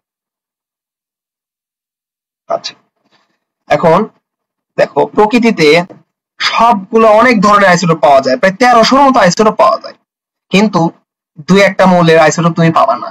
সেটা কি? এই যে দেখো সোডিয়াম এবং বরম, লিখে রাখো VBI, অনেক গুরুত্বপূর্ণ। আসবে, লিখে রাখতে পারো, আসবে মানে কি থাকবে? যে নিচের কোন মৌলের প্রকৃতিতে আইসোটোপ বিদ্যমান নেই, এবং অপশনে থাকবে সোডিয়াম। কারণ তুমি সোডিয়াম দেখার সাথেই ভাববা যে সোডিয়াম যেহেতু একটা কমন পরমাণু, অবশ্যই এর আইসোটোপ আছে, কিন্তু এর কিন্তু আইসোটোপ নাই। বুঝছো? আইসোবার মানে কি? ভর সংখ্যা সমান। ঠিক আছে, এই যে যেমন দেখো এটা ভর সংখ্যা, দেখো তো এই যে উপরে যেটা থাকে সেটা কি ভর না? দেখো 14 আমরা কার্বন যেটা যে কার্বন যে আইসোটোপ, সেটা আইসোটোপের যদি ভর সংখ্যা 14 হয়, এবং নাইট্রোজেনের ক্ষেত্রে সরি আইসোটোপ না, এই যে কার্বন, দেখো কার্বনের 3টা আইসোটোপ ঠিক আছে, কিন্তু লাস্ট যে আইসোটোপ সেটা কত? তার ভর সংখ্যা কত? 14 না? এবং নাইট্রোজেনের যেটার ভর সংখ্যা 14, দেখো ভর সংখ্যা দুইটা মিলে গেল, তার মানে এটা কি? আইসোবার। আর আইসোটোন মানে কি? নিউট্রন সংখ্যা সমান হবে। দেখো কার্বনে এটা নিউট্রন সংখ্যা কত? 14 - 6 মানে 8টা, 16 - 8 মানে কয়টা? 8টা। তার মানে কি এটা নিউট্রন সংখ্যা সমান যদি হয় তাহলে সেটাকে আমরা কি বলবো? আইসোটোন বলবো না? এই হচ্ছে দেখো তিনটি স্থায়ী মূল কণিকার বর্ণনা। এই বর্ণনার ভিতরে সবগুলা পড়ার দরকার নেই, তাই তুমি মনে রাখবা যে ইলেকট্রন আবিষ্কার করছে কে? J Thomson. ইলেকট্রন আবিষ্কার করছে কে? J Thomson. ইনি কোন রশ্মির উপর হচ্ছে পরীক্ষা করে এটা আবিষ্কার করছেন? ক্যাথোড রশ্মি। রশ্মি অনেকগুলো আছে, একটা হচ্ছে ক্যাথোড রশ্মি আছে, ক্যানাল রশ্মি আছে, তাই না? তাহলে এই ক্যাথোড রশ্মির উপর আবিষ্কার বা হচ্ছে পরীক্ষা করে ইলেকট্রন আবিষ্কার করলো কে? J Thomson. এটা মনে রাখতে হবে। এবং এই ইলেকট্রনের চার্জটা কত? -1.6 × 10⁻⁻19 কুলম্ব। এটা সবারই জানা উচিত। এবং এটার ভর কত? 9.11 × 10⁻31 কেজি অথবা 10⁻28 গ্রাম। এই হলো বিষয়। আচ্ছা, এখন এই যে প্রোটনের ভিতরে তুমি প্রোটন আবিষ্কার করছে কে? রাদারফোর্ড। এটা মনে রাখবা। নিউট্রন, বিজ্ঞানী চ্যাডউইক নিউট্রন আবিষ্কার করছে। বিজ্ঞানী চ্যাডউইক, খুব গুরুত্বপূর্ণ। চ্যাডউইক নিউট্রন আবিষ্কার করছে, এটা কিন্তু বেশ গুরুত্বপূর্ণ। আচ্ছা, নিউট্রনের ভরটা একটু মনে রাখবা। প্রোটনের ভর কিন্তু 1.673 × 10⁻24 গ্রাম এবং নিউট্রনের ভর হচ্ছে 1.675 × 10⁻24 গ্রাম। বুঝছো? এটা মনে রাখতে হবে। ঠিক আছে, এখন এই যে দেখো ইলেকট্রনের ভর নির্ণয়। ইলেকট্রনের ভর নির্ণয় করছে কে? ইলেকট্রনের ভর যে থমসন ইলেকট্রনের ভর নির্ণয় আবিষ্কার করছে, তাই না? এটা কত? এটা তো বললাম, এটা মনে রাখার মতো। ইলেকট্রনের চার্জ নির্ণয় করছে কে? এটা খুবই গুরুত্বপূর্ণ। রবার্ট মিলিকন তৈলবিন্দু পরীক্ষার মাধ্যমে ইলেকট্রনের চার্জ নির্ণয় করে। তো এটা আসবে কোশ্চেন এরকম ভাবে যে তৈলবিন্দু পরীক্ষার মাধ্যমে ইলেকট্রনের চার্জ নির্ণয় করে কে? এটা হলো রবার্ট মিলিকন। বুঝছো? এমন রাখা লাগবে। এখন কোন একটা পরমাণুতে প্রোটন সংখ্যা কয়টা সেটা হচ্ছে পারমাণবিক সংখ্যা, তারপরে ভর সংখ্যা কি, প্রোটন সংখ্যা প্লাস নিউট্রন সংখ্যা, এটা তোমরা জানো। তো এগুলোই বলা আছে এখানে, এগুলো বেশ গুরুত্বপূর্ণ না, এগুলো তোমরা সবাই পারো। এবং একটা পরমাণুকে কিভাবে লেখা যাবে, এই যে দেখো এই পরমাণুর জেড যেটা সেটা হচ্ছে প্রোটন সংখ্যা, সেটা নিচে থাকবে, ভর সংখ্যা যেটা আছে সেটা উপরে থাকবে, এবং প্লাস মাইনাস দ্বারা বোঝানো হবে সে আসলে কোন ইলেকট্রন গ্রহণ করছে কিনা ত্যাগ করছে, এটা বুঝছো? আর এন দ্বারা কি? নিউট্রন সংখ্যা। নিউট্রন সংখ্যা কি দেখবা? কোন একটা পরমাণুর ডান দিকে লিখবা। ঠিক আছে, এখানে অন্য কিছু গুরুত্বপূর্ণ, এই যে দেখো আপেক্ষিক পারমাণবিক ভর প্রকাশের জন্য 3টা স্ট্যান্ডার্ড স্কেল ব্যবহার করা হয়। এটা আমি মনে রাখতাম এইভাবে, CHO scale, carbon scale, carbon carbon, H থেকে hydrogen, carbon scale, hydrogen scale, এবং ওতে কি? Oxygen scale, oxygen. তার মানে আপেক্ষিক পারমাণবিক ভর প্রকাশের জন্য 3টা স্কেল ব্যবহার করা হয়। একটা হলো হাইড্রোজেন স্কেল, আরেকটা হলো অক্সিজেন স্কেল, আরেকটা হলো কার্বন স্কেল। তোমাদের একটা ট্রিক শিখাই দেই যে কোনটা আসে কোনটা আসে না সেটার বোঝার জন্য। দেখো এখানে 3টা আছে না, hydrogen scale, oxygen scale, carbon scale. একজন প্রশ্নকর্তা যখন কোশ্চেন করবে তিনি এই সিকোয়েন্সটা দেখে খুশি হয়ে যাবে। কেন খুশি হয়ে যাবে? ওনার জন্য কোশ্চেন করাটা খুব সহজ হয়ে যাবে এই ক্ষেত্রে। কিভাবে? ইনি বলবে যে নিচের কোনটি মানে স্ট্যান্ডার্ড স্কেল হিসেবে পারমাণবিক ভর প্রকাশের জন্য ব্যবহার করা হয় না। Hydrogen scale, oxygen scale, carbon scale দিয়ে দিল, তারপরে ধরো লিথিয়াম স্কেল, এরকম দিয়ে দিতে পারে। তাহলে কি হবে অ্যান্সার? Lithium scale. বুঝছো? কিন্তু তুমি যদি এটা না জানো তাইলে কিন্তু তুমি বুঝতে পারবে না যে আসলে কোন স্কেল ব্যবহার করা হয় না। বুঝছো? তার মানে বুঝবা যে যেখানেই 3টা আছে সেটাই গুরুত্বপূর্ণ, 3টা থাকা মানেই গুরুত্বপূর্ণ। কারণ ওখান থেকে 9 টাইপের কোশ্চেন হবে না, না মতো কোশ্চেন ওখান থেকে খুব ভালোভাবে হয়। বুঝছো? ঠিক আছে, এখন দেখো এই যে ডাল্টন কাকে বলে? ওয়ান ডাল্টন সমান সমান হচ্ছে 1 AMU, অ্যাটমিক মাস ইউনিট। এই পুরো মানটাই মুখস্থ রাখতে হবে। 1.6605 × 10⁻⁻24 গ্রাম, পুরো মানটাই মুখস্থ রাখতে হবে। 6605 এইটাও মুখস্থ রাখতে হবে। বুঝছো? এখন কথা হলো দেখো এটা কেন গুরুত্বপূর্ণ এটা বলে রাখি। ডাল্টন কিন্তু একটা বিজ্ঞানীর নাম। তো তোমাকে যখন বলা হবে ডাল্টন কাকে বলে, তুমি কি চিন্তা করবা? ডাল্টন একজন বিজ্ঞানীর নাম, এরকম হয়? এরকম কিন্তু হয় না। তাহলে ডাল্টন যদি বলা হয় ডাল্টন কি, ডাল্টন কি, তাহলে তুমি বলবা যে ডাল্টন হচ্ছে 1 AMU মানের সমান, অর্থাৎ এর মান হচ্ছে 1.6605 × 10⁻24, এবং এই যে ডাল্টন এটাকে বলা হয় একটা পরমাণু, কোন একটা পরমাণুর অ্যাক্টিভ পরমাণুর ভর ডিভাইড বাই কার্বন পরমাণু 1/12 অংশ, যেটা সেটাই হচ্ছে 1 ডাল্টন। বুঝছো? কার্বন পরমাণু 1/12 অংশ, এটাই হলো কি 1 ডাল্টন। আচ্ছা, পারমাণবিক ভর একক দেখো এই যে অ্যাটমিক মাস ইউনিট AMU, এটা বলছে। পরমাণু গুরুত্বপূর্ণ না। আর নিচের কোনটির ক্ষেত্রে বর্ণালীর বেলায় বোর মতবাদ প্রযোজ্য? H+, He+, তারপরে বলা আছে লিথিয়াম প্লাস এবং বেরিলিয়াম প্লাস। এটার অ্যান্সার করো তোমরা, দেখি বলো। এটা হচ্ছে আমরা কিন্তু বুঝাইছি, এটা কিছুক্ষণ আগে কিন্তু আমরা বুঝাইছি। বলো কোনটা হবে, দেখি কমেন্ট সেকশন চেক করবো। কোনটা হবে? বর্ণালী বেলায় বোর মতবাদ প্রযোজ্য। তাহলে বোর মতবাদের ক্ষেত্রে আমরা জানি একটা ইলেকট্রনের ক্ষেত্রে বোর মতবাদ প্রযোজ্য। এখন বলো যে কোনটা হবে answer, H+, He+, lithium plus না বেরিলিয়াম 2+? এখানে কোনটার ক্ষেত্রে একটা ইলেকট্রন আছে সেটা দেখি, এটা কমেন্ট করো।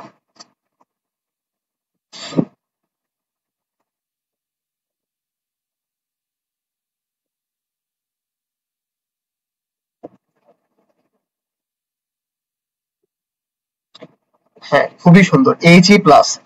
তাফিম কমেন্ট করছো, খুব সুন্দর, He+। মানে কি দেখি বলো তো? হিলিয়ামে দুইটা ইলেকট্রন ছিল, He+ মানে ও একটা ইলেকট্রন ত্যাগ করে দিছে, তার মানে আছে কয়টা? একটা। H+, এখানে কোনো ইলেকট্রনই নাই, কারণ একটা ছিল, একটাই ত্যাগ করে দিছে। এই লিথিয়াম প্লাস, লিথিয়াম হচ্ছে তোমার তিন পারমাণবিক সংখ্যা বিশিষ্ট, তাহলে লিথিয়াম প্লাস মানে কত? এর ইলেকট্রন আছে দুইটা। বেরিলিয়াম 2+, এর ইলেকট্রন ছিল চারটা, দুইটা ত্যাগ করে দিছে, তার মানে আছে কয়টা? দুইটা। একমাত্র আছে কিসে? এই যে হিলিয়াম প্লাসই কি বোর মতবাদ প্রযোজ্য। সুন্দর তাফিম, এভাবেই কন্টিনিউ করো।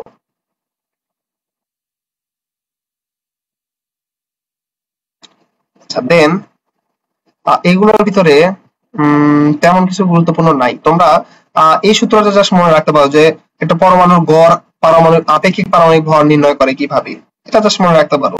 তার শতকরা সংযুতি অর্থাৎ কতটুকু আছে ইনটু তার আণবিক ভর, এই সবগুলোকে যোগ করে দিবা ডিভাইড বাই 100। যেমন ধরো এই যে ক্লোরিনের আপেক্ষিক পারমাণবিক ভর দেওয়া আছে এবং প্রাচুর্যতা দেওয়া আছে, তাহলে প্রাচুর্যতা গুণ আপেক্ষিক পারমাণবিক ভর, এই সবগুলোকে যোগ করে 100 দ্বারা ভাগ করে দিবা। এটাই হলো বিষয়, এটা খুব একটা আসার মতো না। এখানে ঠিক আছে। আচ্ছা, তেজস্ক্রিয়তার ভিতরে আসো। তেজস্ক্রিয়তার ভিতরে দেখো, তেজস্ক্রিয় রশ্মি কয় রকম হয়? 3 রকম, আলফা রশ্মি, বিটা রশ্মি এবং গামা রশ্মি। আচ্ছা, তোমরা যদি খেয়াল করো তাহলে দেখতে পারবা এখানে দেখো আমাদের একটা আলফা লোগো আছে, বুঝছো? তো তাহলে বুঝতেইছো আলফা রশ্মি কতটা গুরুত্বপূর্ণ। দেখো এখানেও চলে আসছে, ঠিক আছে, আলফা রশ্মি। এখন এই যে তিনটা রশ্মি, এই তিনটা রশ্মির ভিতরে দেখি বলতো কোনটার চার্জ নাই, অর্থাৎ চার্জ নিরপেক্ষ? দেখি কে পারে। আলফা রশ্মি, বিটা রশ্মি এবং গামা রশ্মি, এই তিনটার ভিতরে কোনটা চার্জ নিরপেক্ষ, অর্থাৎ কোনটার কোনো চার্জই নাই? অথবা তোমরা আমাকে বলো যে এই তিনটার ভিতরে ইলেকট্রোম্যাগনেটিক ওয়েভ অর্থাৎ তড়িৎচুম্বকীয় তরঙ্গ কোনটা?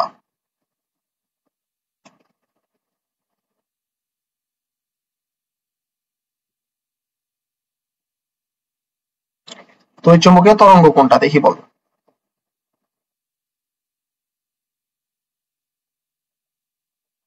তুমি কমেন্ট চেক দিচ্ছি, দেখি কে পারে।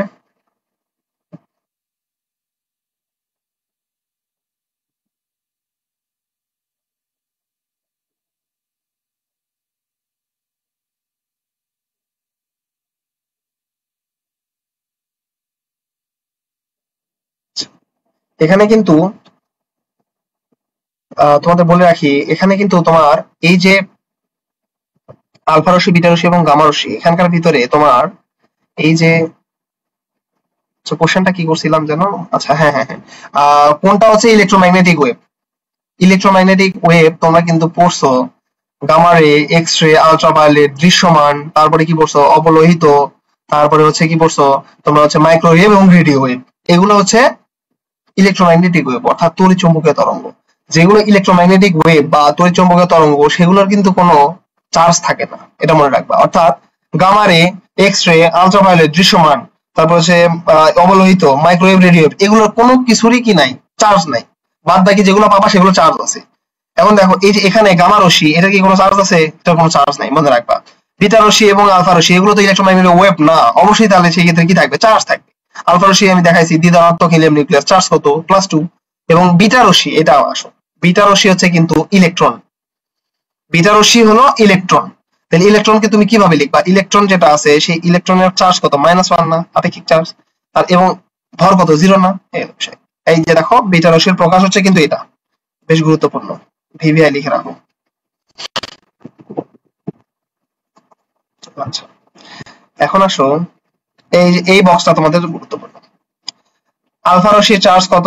+2, বিটা রশ্মির -1, গামা রশ্মির কত? 0। এবং এর ছেদন ক্ষমতা দেওয়া আছে, ছেদন ক্ষমতা তোমার মনে রাখার দরকার নেই এক্সট্রা ভাবে। দেখো আলফা রশ্মির ভর কত 4 না, কারণ হিলিয়ামের ভর 4। বিটা রশ্মি ইলেকট্রন, ইলেকট্রনের আপেক্ষিক ভর কত, ইলেকট্রন আপেক্ষিক ভর 0। গামা রশ্মি এর আপেক্ষিক ভর কত 0। আচ্ছা, নিউক্লিয়ার বিক্রিয়া, নিউক্লিয়ার বিক্রিয়ার জাস্ট খালি এগুলো মনে রাখবা যে ট্রান্সপোর্টেশন বিক্রিয়া একটা নিউক্লিয়ার বিক্রিয়া, নিউক্লিয়ার ফিশন, নিউক্লিয়ার ফিউশন। এখন আসো নিউক্লিয়ার ফিশন বিক্রিয়া কি। নিউক্লিয়ার ফিশন বিক্রিয়া হচ্ছে অনেক বড় নিউক্লিয়াসকে তুমি যখন ভেঙে ছোট নিউক্লিয়াসে পরিণত করবা এবং এখান থেকে শক্তি পাবা, সেটাকে বলা হয় নিউক্লিয়ার ফিশন বিক্রিয়া। দেখো এনার্জি হিসেবে তুমি কত এনার্জি পাবা এটা বেশ গুরুত্বপূর্ণ। এনার্জি হিসেবে তুমি এই ক্ষেত্রে পাবা 200 এমএভি অর্থাৎ 200 মেগা ইলেকট্রিক ভোল্ট, এই শক্তিটা তুমি পাবা নিউক্লিয়ার ফিশন বিক্রিয়ার ক্ষেত্রে। আর নিউক্লিয়ার ফিউশন বিক্রিয়ার ক্ষেত্রে ক্ষুদ্র ক্ষুদ্র নিউক্লিয়াস কি হবে, যুক্ত হবে, যুক্ত হয়ে তোমার কি হবে, বড় একটা নিউক্লিয়াস তৈরি করবে। বুঝছো?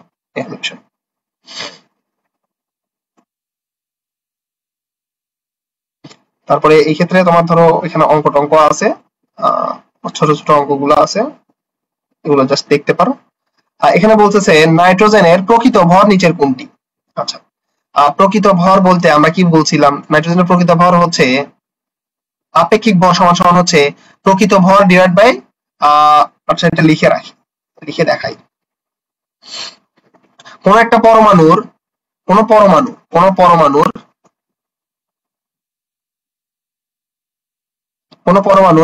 ভর, কোন পরমাণুর আপেক্ষিক ভর লেখো, আপেক্ষিক ভর, কোন পরমাণুর আপেক্ষিক ভর হবে,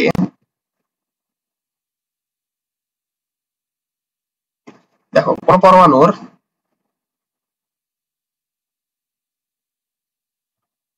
আপেক্ষিক ভর, কোন পরমাণুর আপেক্ষিক ভর হবে এর প্রকৃত ভর ডিভাইড বাই 1 ডালটন। 1 ডালটন মানে কার্বন পরমাণু 1 ডিভাইড বাই 12 অংশ, ওইটাই তো 1 ডালটন। তাহলে প্রকৃত ভর কত, প্রকৃত ভর কত হবে, প্রকৃত ভর আপেক্ষিক ভর ইনটু 1 ডালটন। এখন তোমার বলছে নাইট্রোজেন পরমাণুর প্রকৃত ভর কত, আর নাইট্রোজেন পরমাণুর আপেক্ষিক ভর তোমরা কত জানো, নাইট্রোজেনের কিন্তু ভর আমরা হচ্ছে কত জানি, নাইট্রোজেনের আপেক্ষিক পারমাণবিক ভর, আণবিক ভর কত জানো নাইট্রোজেনের, ওইটাই কিন্তু আপেক্ষিক ভর, আণবিক ভরটাই কিন্তু আপেক্ষিক ভর। তার মানে এটা জানি আমরা 28 না, 28 জানি। তাহলে প্রকৃত ভর কত হবে 28 ইনটু 1 ডালটন, 28 ইনটু 1 ডালটন। তাহলে 28 ইনটু 1 ডালটন মানে কত, 1 এএমইউ না, সেটা কত 1.66 into 10 to the power minus 24, এত এটা হবে। ঠিক আছে, এই যে দেখো 28 ইনটু 1. এই যে দেখো এখানে একটা বিষয় করে রাখছে, কমপ্লেক্স করে রাখছে, যেটা তোমাদের বলছিলাম যে এএমইউ যেটা আছে 1 এএমইউ, এটা ফুল মানটাই মুখস্থ রাখতে হবে। দেখো এখানে খ নাম্বার অপশন, গ নাম্বার অপশন এবং ঘ নাম্বার অপশনটা খেয়াল করো, তিনটাতেই 28 আছে, একটাতে 1.66, একটাতে হচ্ছে 1.6605 আর একটা হচ্ছে 1.6605। এটা তো হবেই না, কারণ আমরা কত জানি 1.6605, এটা তো হবেই না, এটাও শিওর এটা হবেই না। এখন এই দুইটা দেখো সেম অপশন, এই দুইটাই হবে। বুঝছো?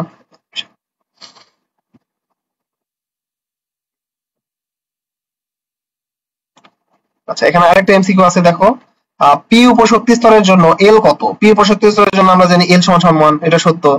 এল 1 হলে এম এর মান কত হয়, 3টা না, অবশ্যই তাই, কারণ 2l প্লাস 1 দিয়ে করছিলাম, তাহলে 2 1 কে 2 প্লাস 1 মানে 3টা, -1 0 এবং +1। অরবিটাল কয়টা হবে, পি উপশক্তি স্তরের জন্য অরবিটাল কয়টা, 3টা হয় না, px py pz, তাহলে 1 এবং 2 সত্য, 3টা কিন্তু ভুল। আচ্ছা ঠিক আছে, এখন আসো আলফা কণা কোনটি, এটার অ্যান্সার দেখি বলো তো কোনটা হবে, 2.9 যেটা আছে এটা অ্যান্সার বলো, এ বি সি ডি কোনটা হবে, দেখি আমি কমেন্ট চেক করবো, দেখি বলো।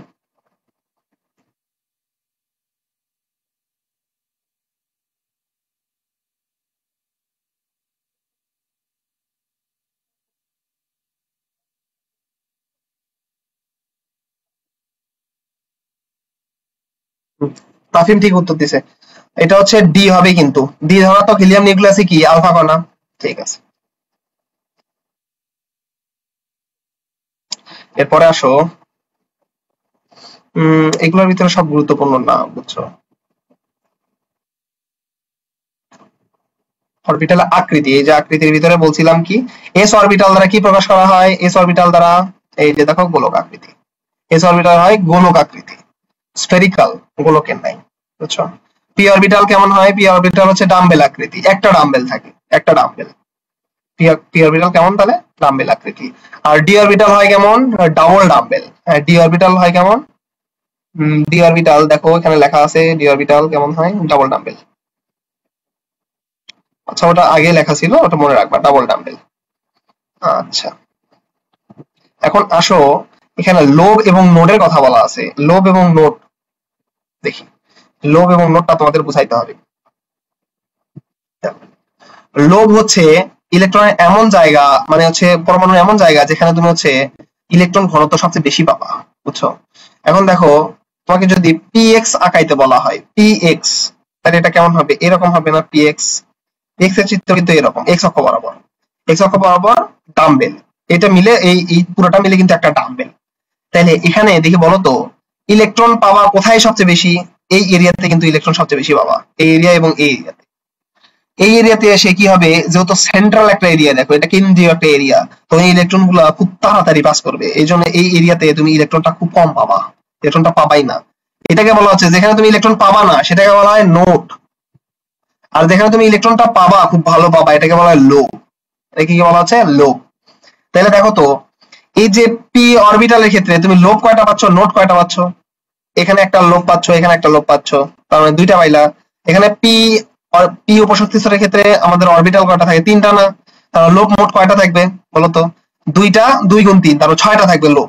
আর নোড কয়টা থাকবে? এখানে একটা, তারপরে পি ওয়াই এর ক্ষেত্রে একটা থাকবে, পি জেড এর ক্ষেত্রে একটা, তার মানে 3টা নোড থাকবে, বুঝছো? কারণ আসো ডি অরবিটালের ক্ষেত্রে, ডি অরবিটালের ক্ষেত্রে সেম কেস, তোমাদের হচ্ছে চিত্রটা তুমি যদি ভালোভাবে পারো তাইলে তুমি এমনিতেই ভিজুয়ালাইজ করে লোব কয়টা হবে সেটা নির্ণয় করতে পারবা। যেমন দেখো ডাবল ডাম্বেল, তাহলে যদি তোমাকে বলা হয় ডিএক্সওয়াই, এখানে লোবের সংখ্যা কয়টা? ডিএক্সওয়াই। তাহলে ডিএক্সওয়াই আমরা কিভাবে আঁকাই দেখি বলো তো? ডিএক্সওয়াই আমরা যেটা আঁকাবো সেটা হচ্ছে এই যে দেখো, এটা হলো এক্স, এটা হলো ওয়াই, এটা হলো জেড। ডিএক্সওয়াই, ডিওয়াইজেড এবং ডিজেডএক্স, এটাকে বলা হয় তল বরাবর, এই চিত্রগুলো হয় তল বরাবর, এবং এটাকে বলা হয় টি2জি সেট। যেগুলো হচ্ছে তোমার চিত্রগুলো হয় অরবিটাল চিত্র যেগুলো তল বরাবর হয় এটাকে বলা হয় টি2জি সেট, এবং যেগুলো অক্ষ বরাবর হয় যেমন হচ্ছে d x square y square এবং ডি জেড স্কোয়ার, এটা হয় তোমার অক্ষ বরাবর, এটাকে বলা হয় ইজি সেট, ইজি সেট। এখন দেখো ডি এক্স ওয়াই এর কথা বলছি আমি, তার মানে কি তল বরাবর হইলে সেটা কি দুইটা অক্ষের মাঝখানে চলে যাবে না? এই চিত্রটা হবে এইরকম, দেখো এক্স এবং ওয়াই এর মাঝখানে একটা, এইভাবে দিলা এইভাবে দিলা, এটা মিলে কয়টা ডাম্বেল হইলো? এটা মিলে কিন্তু একটা ডাম্বেল হইলো। আর আরেকটা ডাম্বেল তুমি কিভাবে দিবা? আরেকটা ডাম্বেল এর পিছনে থাকে, এখন এই পিছনে থাকলে সেটা তো অবশ্যই ভালোভাবে দেখা যাবে না, কিভাবে দেখবা? এটা তো হচ্ছে একটা ডাবল মানে টু ডাইমেনশনাল একটা চিত্র। এখন তুমি 3 ডাইমেনশনালের ক্ষেত্রে এটা এইভাবে দেখাইতে পারো যে এই ডাম্বেলটা তোমার এই যে এই ডাম্বেলের পিছনে আছে, এটা হলো বিষয়। এখন দেখো তো এখানে লোব কয়টা থাকবে? তাইলে এখানে একটা লোব, এখানে একটা লোব, মানে তোমার ইলেকট্রন গুলো বেশি পাবে এখানে, এখানে একটা লোব, এখানে একটা লোব, তার মানে ডিএক্স ওয়াই, এখানে তুমি লোব পাওয়া মোট কয়টা? 4টা। ওয়াই জেডও কয়টা পাবা? 4টা। তারপরে কত? 4 4 8। জেড জেড এক্স এও তুমি 4টা পাবা, তারপরে 12। এখন আসো d x square y square, d x square y স্কোয়ারের চিত্র কিন্তু এরকম, একটা হলো এক্স অক্ষ বরাবর, ওয়াই অক্ষ বরাবর, এটার ক্ষেত্রে তুমি 4টাই পাবা, তারপর 16টা। কিন্তু তোমার যেটা হবে সেটা হচ্ছে ডি জেড স্কোয়ারের ক্ষেত্রে, ডি জেড স্কোয়ারের চিত্র কেমন হয় জানো? এটা হলো এক্স, এটা হলো ওয়াই, এটা হলো জেড। ডি জেড স্কোয়ারের চিত্র হয় এইরকম মাঝখানে। তাহলে এখানে বলো তো লোব কয়টা? এখানে একটা, এখানে একটা। তাহলে আগে পাইলে তুমি 16টা, একমাত্র ডি জেড স্কোয়ারেই তুমি কয়টা লোব পাচ্ছ? তোমাকে যদি বলা হয় ডি জেড স্কোয়ার লোব কয়টা, সেখানে কিন্তু 2টা লোব, 4টা না। যদি কোশ্চেন খুব কনসেপচুয়াল করতে চায়, তোমাকে যদি আটকাইতে চায়, তাহলে এই কোশ্চেনটা দিতে পারে, বুঝছো? সেক্ষেত্রে তাহলে আমাকে বলো তো ডি উপশক্তি স্তরে মোট লোব সংখ্যা কয়টা হলো? মোট লোব সংখ্যা কিন্তু হলো 18টা। ক্লিয়ার কিনা? 4টা হচ্ছে তোমার d x y y z z x এবং এক্স স্কোয়ার ওয়াই স্কোয়ারে তুমি পাইলা হচ্ছে 16টা, এবং ডি জেড স্কোয়ারে পাইলে 2টা, বুঝছো? এই হলো 18টা। ঠিক আছে, এখন দেন এখানে এইগুলো পড়লেই হবে, যেগুলো বুঝাইলাম সেগুলো বুঝলেই হবে, আর অন্য কিছু লাগবে না।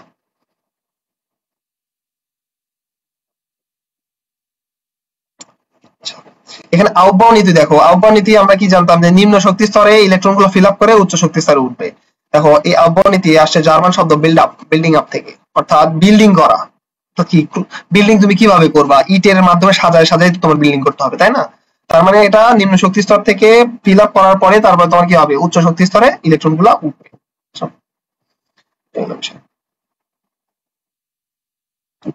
ঠিক আছে, দেন আমরা আসবো, দেখো এই যে পাউলির বর্জন নীতি, পাউলির বর্জন নীতিটা বেশ গুরুত্বপূর্ণ।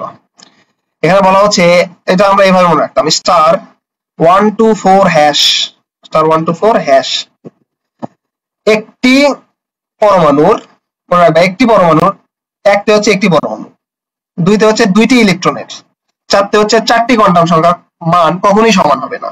এটাকে বলা হচ্ছে পাউলির বর্জন নীতি। কিভাবে সমান হবে? কখনোই সমান হবে না।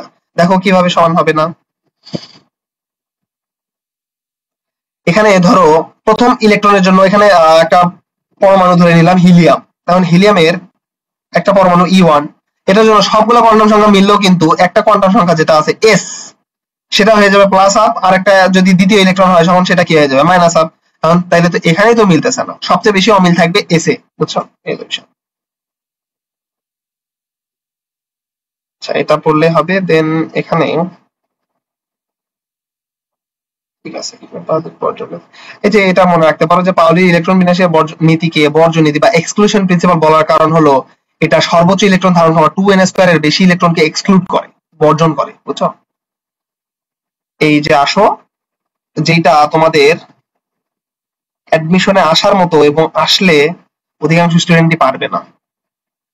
দেখো হুন্ডের নিয়ম, হুন্ডের নিয়ম আমরা কি জানি? হুন্ডের নিয়ম হচ্ছে সমশক্তি সম্পন্ন অরবিটালে যদি ইলেকট্রন গুলো যদি একমুখী স্পিনে প্রবেশ করে, বুঝছো, অর্থাৎ সর্বাধিক সংখ্যায় অযুগ্ম অবস্থায় প্রবেশ করে, তখন তাকে বলা হচ্ছে, এটাকে এই নিয়মটাকে বলা হচ্ছে হুন্ডের নিয়ম।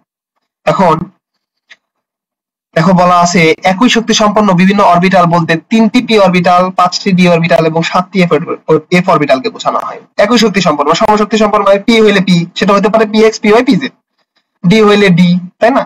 এখন কথা হলো এস অরবিটালের ক্ষেত্রে হুন্ডের নিয়ম প্রযোজ্য নয়। এটা কিন্তু মারাত্মক গুরুত্বপূর্ণ থাকবে। নিচের কোন অরবিটালের জন্য হুন্ডের নিয়ম প্রযোজ্য নয়? S, P, D, F. কি হবে তাইলে? এস। এটা ধরো ওদের 3টা এক্সাম আছে, তো যে কোনো একটা এক্সামে এসে বসে আছে, আই হোপ আসবে।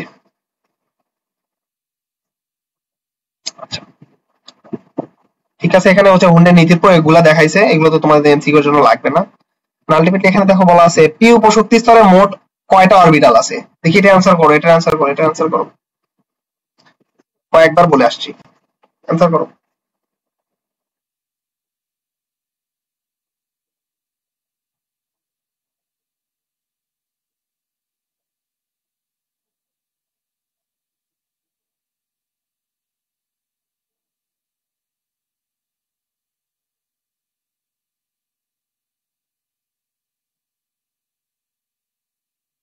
দেখি এটা অ্যানসার করো। পি উপশক্তি স্তরে মোট কয়টি অরবিটাল আছে?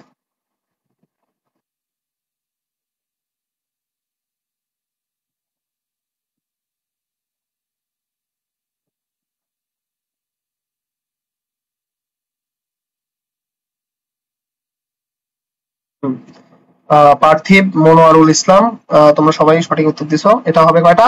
3টা, তাই না? পি এক্স, পি ওয়াই এবং কি পি জেড। ঠিক আছে, কিন্তু খুব ভালোভাবে দাগায় রাখো, এটা তোমাদের যে কত কাজে লাগবে সেটা চিন্তা করার বাইরে। বিশেষ করে 25 ব্যাচ এবং তোমরা যারা অ্যাডমিশন দিচ্ছ এখন, তো তোমার মনে করো 24 ব্যাচ যারা আছো, 25 ব্যাচের এই জন্য কাজে লাগবে কারণ এদের হিউজ টাইম আছে এখন। এখন তুমি যদি আগেই দাগায় রাখতে পারো তাহলে তুমি এগুলো বারবার রিভিশন দিতে পারতেছো, তাই না? এখন তো আলটিমেটলি হয়তো তোমরা জানো না যে কোনটা লাগবে কোনটা লাগবে না, এটার জন্যই কিন্তু এগুলো দাগায় দেওয়া। আচ্ছা ঠিক আছে। আর 24 ব্যাচ যেগুলো আছে আমাদের অ্যাডমিশন ব্যাচ, যেটা সেই অ্যাডমিশন ব্যাচ এর জন্য এটা এমন গুরুত্বপূর্ণ, চিন্তা করার বাইরে। কারণ তুমি এই লাইনগুলো জাস্ট বারবার পড়বা, অন্য লাইনগুলো পড়ার সময়ও নাই এখন, তাই না? এগুলো টপ মোস্ট ইম্পর্টেন্ট। ঠিক আছে, আব্বাও নীতি দিছে, জাস্ট এখানে এই কোশ্চেনটা বলো, পি অরবিটালের আকৃতি কি রূপ? এটার অ্যান্সার বলো। সবকিছু বলে আসছি, বলো পি অরবিটালের আকৃতি কি রূপ, এটার অ্যান্সার দাও। দেন আমি নেক্সটে যাচ্ছি, অ্যান্সার দাও।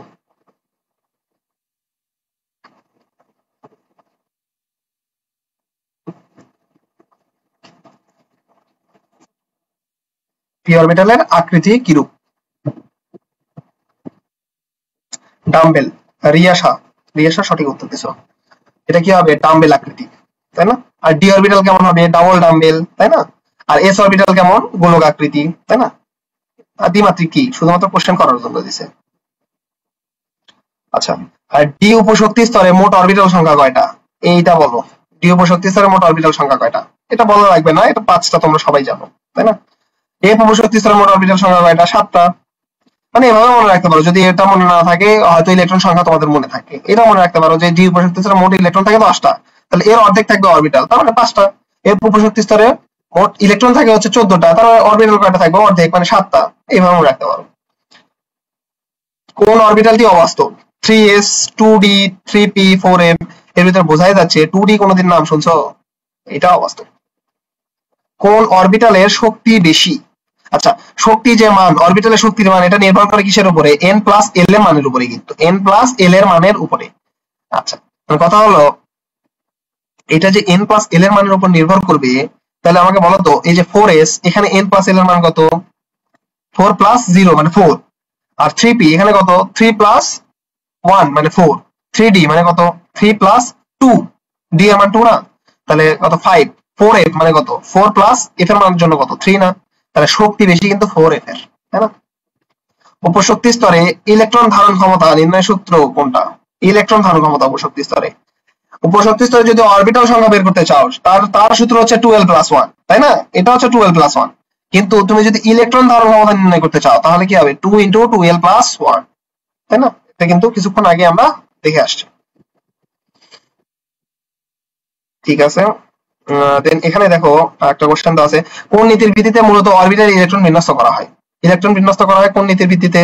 বলো। অরবিটাল ইলেকট্রন বিন্যস্ত করা হয় অন্যের নীতিতে, আব্বর নীতিতে, পাউলির বর্জন নীতিতে, না ভিএসিপিআর? কোনটা? অরবিটাল ইলেকট্রন কোনটা আগে ঢুকবে, কোনটা পরে ঢুকবে, এটা কিসের উপর নির্ভর করে বলো তো?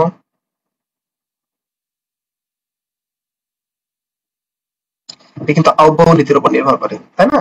আমাদের আহ্বায়ক নীতির উপর নির্ভর করে কি হয়, একটা ইলেকট্রন আগে ঢুকবে না পরে ঢুকবে, এটা নির্ভর করে কিসের উপরে? সম্পূর্ণরূপে আহ্বায়ক নীতির উপরে। আর এই যে ভিএসিপিআর, এটা বলতে পারো যে ভাই ভিএসিপিআর কি? ভিএসিপিআর হচ্ছে valence shell electron pair repulsion, অর্থাৎ যৌন নিবন্ধ ইলেকট্রন বিকর্ষণ। এটা মূলত তোমাদের হচ্ছে সংকরায়ন যে অধ্যায় আছে না, এটাতে আছে। সংকরায়ন অধ্যায়ে দেখবা যে হচ্ছে সংকরায়নের ক্ষেত্রে মুক্তজোড় ইলেকট্রনের প্রভাব থাকে। মুক্তজোড় ইলেকট্রনের কারণে এই যে বন্ধন কোণ, সংকরায়নের বন্ধন কোণ কমে যায়, বুঝছো? প্রায় হচ্ছে একটা মুক্তজোড়ের কারণে 2.5 ডিগ্রি করে কমে যায়। এটাকে বলা হচ্ছে valence shell electron pair repulsion.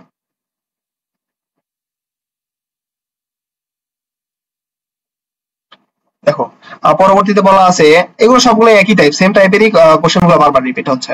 Chromium পরমাণুতে কয়টি অযুগ্ম ইলেকট্রন আছে? এটা একটু দেখাই। ক্রোমিয়াম পরমাণুতে কয়টি অযুগ্ম ইলেকট্রন আছে? দেখো, ক্রোমিয়াম কয়টা? ক্রোমিয়ামের ইলেকট্রন সংখ্যা কয়টা? 24টা না? 24টা। তাইলে তুমি কি করবা? আর্গন দিবা আগে। আর্গন 4s2 3d 4 দিলা, হবে? বলো তো, এটা কি সম্ভব? এটা কিন্তু হবে না। কেন হবে না? আমরা বলছিলাম যে কিছু ব্যতিক্রম হচ্ছে, আমরা ইলেকট্রন বিন্যাসের ক্ষেত্রে কিছু ব্যতিক্রম দেখতে পাবো। ইলেকট্রন বিন্যাসে মোট কয়টি ব্যতিক্রম দেখতে পাওয়া যায়? মোট 118টি মৌলের ভিতরে ইলেকট্রন বিন্যাসে ব্যতিক্রম দেখতে পাওয়া যায় কয়টি মৌলে? এটা দেখি কে পারে, এটা দেখি কে পারে।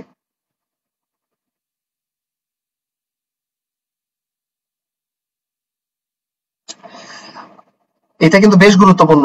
দেখি বলো কে পারে এটা, দেখি। 118টা মৌলের ভিতরে ইলেকট্রন বিন্যাসে ব্যতিক্রম দেখা যায় কয়টি মৌলে? যেমন ক্রোমিয়ামে ব্যতিক্রম দেখতেছো, তারপরে হচ্ছে তুমি মলিবডেনামে ব্যতিক্রম দেখতে পারবা, তারপরে কপারে ব্যতিক্রম দেখতে পারবা। এরকম কয়টা মৌল আছে যেখানে ব্যতিক্রম দেখা সম্ভব?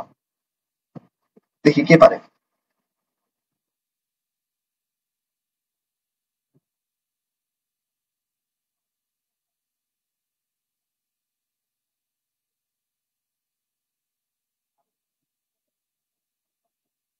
কয়টি মৌলে ব্যতিক্রম দেখা যেতে পারে বলো? পার্থিব বলছে 6টা, হয় নাই। 6টা মৌলে ব্যতিক্রম দেখা যায়? এটা কিন্তু আমাদের আলফার এক্সামে দিছিলাম আমি। তাও যদি না পারো তাহলে কিন্তু এটা বুঝতে হবে। হ্যাঁ, এবার ঠিক আছে। 21টা মৌলের ব্যতিক্রম দেখা যায়। 21টা মৌলের ব্যতিক্রম দেখা যায়। কয়টি মৌলে? 21টি মৌলে। ঠিক আছে, পার্থিব ঠিক আছে। 21টি মৌলে ব্যতিক্রম দেখা যায়, বুঝছো? এটা কিন্তু বেশ গুরুত্বপূর্ণ। কয়টা মৌলে ব্যতিক্রম দেখা যায়? 21টা মৌলে ব্যতিক্রম দেখা যায়। এটা কিন্তু এটা যে কোনো ইউনিভার্সিটিতে চলে আসবে কোনোদিন। দেখো, এখন এইটার ইলেকট্রন বিন্যাস কেমন হবে? Argon 4s1 3d5। তাইলে d5 এর ক্ষেত্রে দেখি বলো তো আমরা কিভাবে লিখবো? 3dxy, তারপরে হচ্ছে 3dyz, তারপরে zx, তারপরে x square y square z square. এখানে কিন্তু অযুগ্ম ইলেকট্রন কয়টা থাকবে? 5টা না? সবগুলোতে একটা একটা করে চলে যাবে। তার মানে ক্রোমিয়ামের ক্ষেত্রে অযুগ্ম ইলেকট্রন কয়টা হবে? 5টা। কিন্তু এখানে অযুগ্ম ইলেকট্রন হবে কয়টা? 5টা। ঠিক আছে, দেন আমরা সামনের দিকে মুভ অন করি। তড়িৎচুম্বকীয় বর্ণালী যেটা আছে এখানে তেমন কিছু পড়ার দরকার নেই। যে তরঙ্গ দৈর্ঘ্য কি সেটা তো তোমরা নিজেই জানো। এই যে ওয়েভ, এই ওয়েভ শুরু হলো, এই পর্যন্ত একটা তরঙ্গ দৈর্ঘ্য। এটা হচ্ছে তরঙ্গ শীর্ষ, এটা হচ্ছে তরঙ্গপাত, এইটা হলো বিস্তার। এগুলো তোমরা সবাই জানো। এখানে গুরুত্বপূর্ণ হচ্ছে এইটা, দৃশ্যমান আলোর মধ্যে বিভিন্ন ধরনের আলোক তরঙ্গ দৈর্ঘ্য। দেখো, এটা এই চারটা তোমাদের মুখস্থ রাখতে হবে। অর্থাৎ কোন রঙের জন্য কত তরঙ্গ দৈর্ঘ্য, এটা তুমি ইংলিশে মনে রাখতে পারো বিবগিওর দিয়ে অথবা বেনিয়া সহ কলা দিয়ে, তাই না? বেগুনের জন্য হচ্ছে 380 থেকে এ দেখো 424। সবচেয়ে বেশি গুরুত্বপূর্ণ হচ্ছে হলুদ। যদি কারো দেখা যাচ্ছে যে মনে থাকে না, সামহাও মনে রাখতে পারতেছো না, তাইলে হলুদ, লাল এবং বেগুন, এই তিনটা তোমার মাস্ট মনে রাখতে হবে। বাকি বেনিয়া সহ কলা দিয়ে প্রবলেম মনে রাখা যায়, তোমরা চাইলে মনে রাখতে পারবা, আই হোপ। এই ডিউরেশন গুলো খুব একটা লাগে না, তবে আসতেও পারে। তোমরা হচ্ছে এইটা দৃশ্যমান আলোর তরঙ্গ দৈর্ঘ্য যেটা আছে এটা তো মাস্ট, এটা মাস্ট। বাকি এই যে আল্ট্রাভায়োলেট যেটা আছে এটা একটু মনে রাখতে পারো, বাদ বাকি এগুলো বেশ গুরুত্বপূর্ণ না। ঠিক আছে, এন্ড দেন নিচে আসো। এই যে দেখো, তড়িৎচুম্বকীয় বর্ণালীর অঞ্চল সমূহ, গামা রশ্মি অঞ্চল। গামা রশ্মি অঞ্চল যেটা আছে এখানে কোনো কিছু তোমার পড়া লাগবে না, জাস্ট এইটা পড়বা। এই রশ্মি মসবাহর বর্ণালী ভিত্তিক যন্ত্র অর্থাৎ মসবাহর স্পেকট্রোস্কোপি এবং হচ্ছে নিউটন সক্রিয়ণ বিশ্লেষণ অর্থাৎ নিউটন অ্যাক্টিভেশন অ্যানালাইসিস, এই দুইটার কাজে ব্যবহার করা হয়। খুবই গুরুত্বপূর্ণ আসবে যে মসবাহর বর্ণালী ভিত্তিক যন্ত্রের নিচের কোনটি ব্যবহার করা হয়? গামা রশ্মি, রঞ্জন রশ্মি, অতিবেগুনি রশ্মি, আলট্রাভায়োলেট, তাই না? কোনটা কোনটা? আলট্রাভায়োলেট অথবা আরেকটা থাকলো ধরো দৃশ্যমান, কি হবে সেক্ষেত্রে? গামা রশ্মি। আবার নিউটন সক্রিয়ণ অ্যানালাইসিস, নিউটন অ্যাক্টিভেশন অ্যানালাইসিসে কোনটি ব্যবহার করা হয়? থাকলো 4টা অপশন, তাহলে কি হবে তখন? এই যে গামা রশ্মি। এই দুইটা লাইন খুবই গুরুত্বপূর্ণ। এক্স রে এটা তোমরা কেন দিবে না? ধরো এই যে এক্স রে কেন ব্যবহার করা হয়, দেখো এক্স রে ফ্লোরেসেন্স, তারপর হচ্ছে এক্স রে ক্রিস্টালোগ্রাফি, তারপর আছে হচ্ছে এক্স রে এমিশন, সবগুলোতে ব্যবহার করা হয় এক্স রে। এখন এটা কেন দিবে না এটা বলি শোন, নামেতেই অ্যান্সার দেওয়া আছে এক্স রে ফ্লোরেসেন্স, তার মানে বুঝেই যাবে যে এক্স রে। তারপর হচ্ছে এক্স রে নিঃসরণ বা এক্স রে এমিশন, এটাও এক্স রে, এই জন্য এটা বেশ গুরুত্বপূর্ণ। এখানে দেখো নিচের কোন অঞ্চলের রশ্মি শক্তি সবচেয়ে বেশি? শক্তি দেখো এটা একটু বোঝানো লাগবে। আমাদের শক্তির ক্ষেত্রে আমরা একটা সূত্র দেখছিলাম, ই সমান AC ডিভাইডেড বাই ল্যামডা। ল্যামডার সাথে ই এর সম্পর্কটা কেমন দেখি বলতো? ব্যাসানুপাতিক না? তার মানে তোমার ল্যামডার মান যত কম হবে শক্তির মান তত বেশি হবে, এটা যত কম এটা তত বেশি। এবং ল্যামডার মান সবচেয়ে কম কোথায়? মহাজাগতিক রশ্মিতে। তার মানে মহাজাগতিক রশ্মির শক্তি হবে তত বেশি, তাই না? অনেক বেশি হবে। এবং ল্যামডার মান সবচেয়ে বেশি কোথায়? রেডিও তরঙ্গে কিন্তু ল্যামডার মান সবচেয়ে বেশি, তার মানে এখানে শক্তি কি হবে? কম। রেডিও তরঙ্গ বলতে আমরা কি বুঝাই? যেমন হচ্ছে তোমার ধরো নেটওয়ার্কের যে তরঙ্গ, আমরা হচ্ছে মোবাইল বা হচ্ছে ল্যাপটপ এগুলো ব্যবহার করতেছি, এখানে যে নেটওয়ার্কিংটা পাচ্ছি এগুলো রেডিও তরঙ্গ পাচ্ছি। এই রেডিও তরঙ্গ কিন্তু শরীরে খুব একটা ক্ষতি করে না, কারণ এর কি শক্তিটাই কম, তরঙ্গ দৈর্ঘ্যটা অনেক বেশি, বুঝছো? তাহলে এই সিকোয়েন্স অনুসারে শক্তি বেশি হবে কোনটা? এই যে সিকোয়েন্স আছে আমাদের গামা রে, এক্স রে, আল্ট্রাভায়োলেট, এই সিকোয়েন্সের সবচেয়ে আগে যেটা আছে তার শক্তি হবে সবচেয়ে বেশি। তাহলে এখানে দেখি বলো তো কোনটা হবে? গামা রে, এই যে দেখো ইউভি, গামা রে, এক্স রে, আল্ট্রাভায়োলেটই কিন্তু আগে আসতেছে, তাই না? এটা শক্তি তার মানে কি হবে? সবচেয়ে বেশি। অতিবেগুনি রশ্মি অঞ্চল যেটা আছে এটা অনেক কাজ দেওয়া আছে, এতগুলা কাজ তুমি মনে রাখতে পারবা না। মনে রাখার মতো হচ্ছে এইটা গুরুত্বপূর্ণ।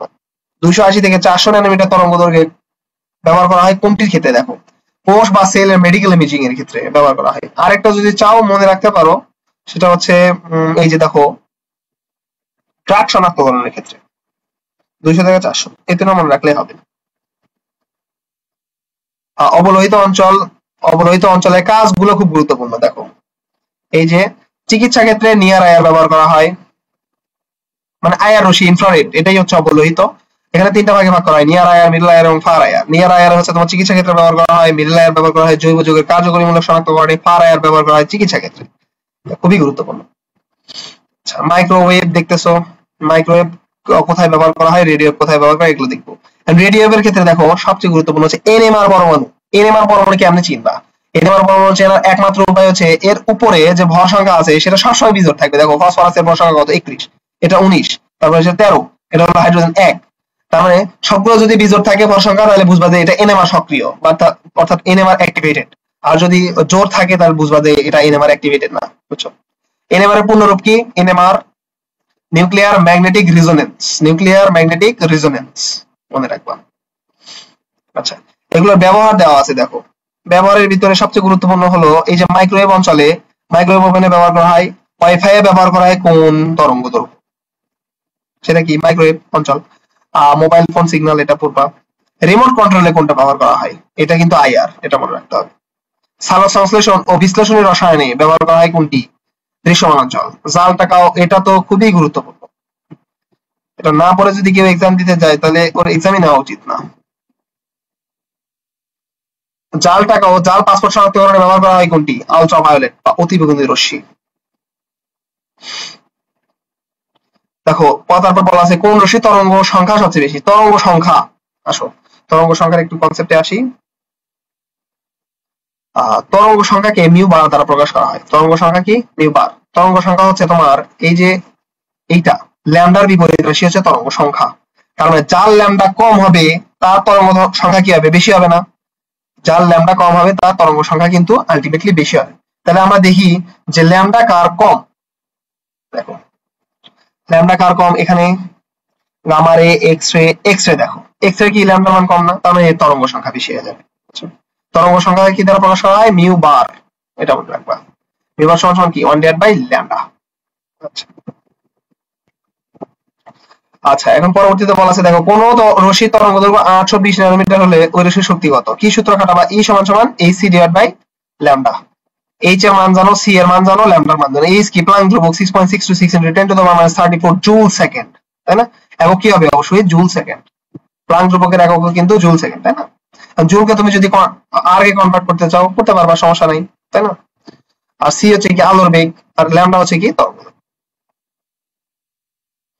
এগুলার ভিতরে এগুলো বেশ গুরুত্বপূর্ণ না?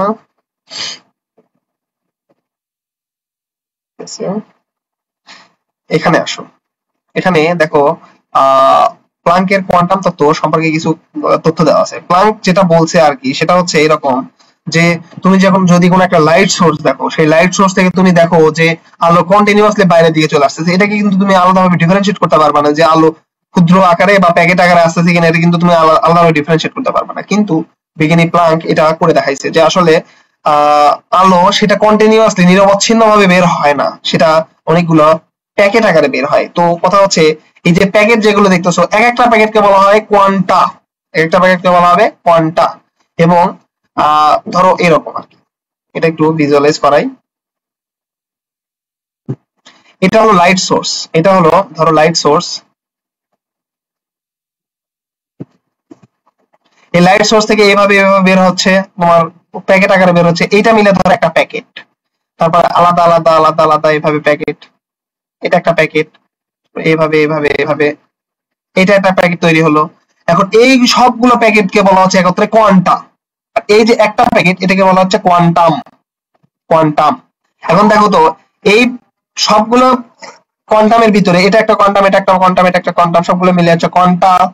এবং এই কোয়ান্টার ভিতরে, কোয়ান্টামের ভিতরে দেখো তো প্রত্যেকটা কণা আছে না, আলোর কণা আছে না, এটাকে বলা হয় ফোটন।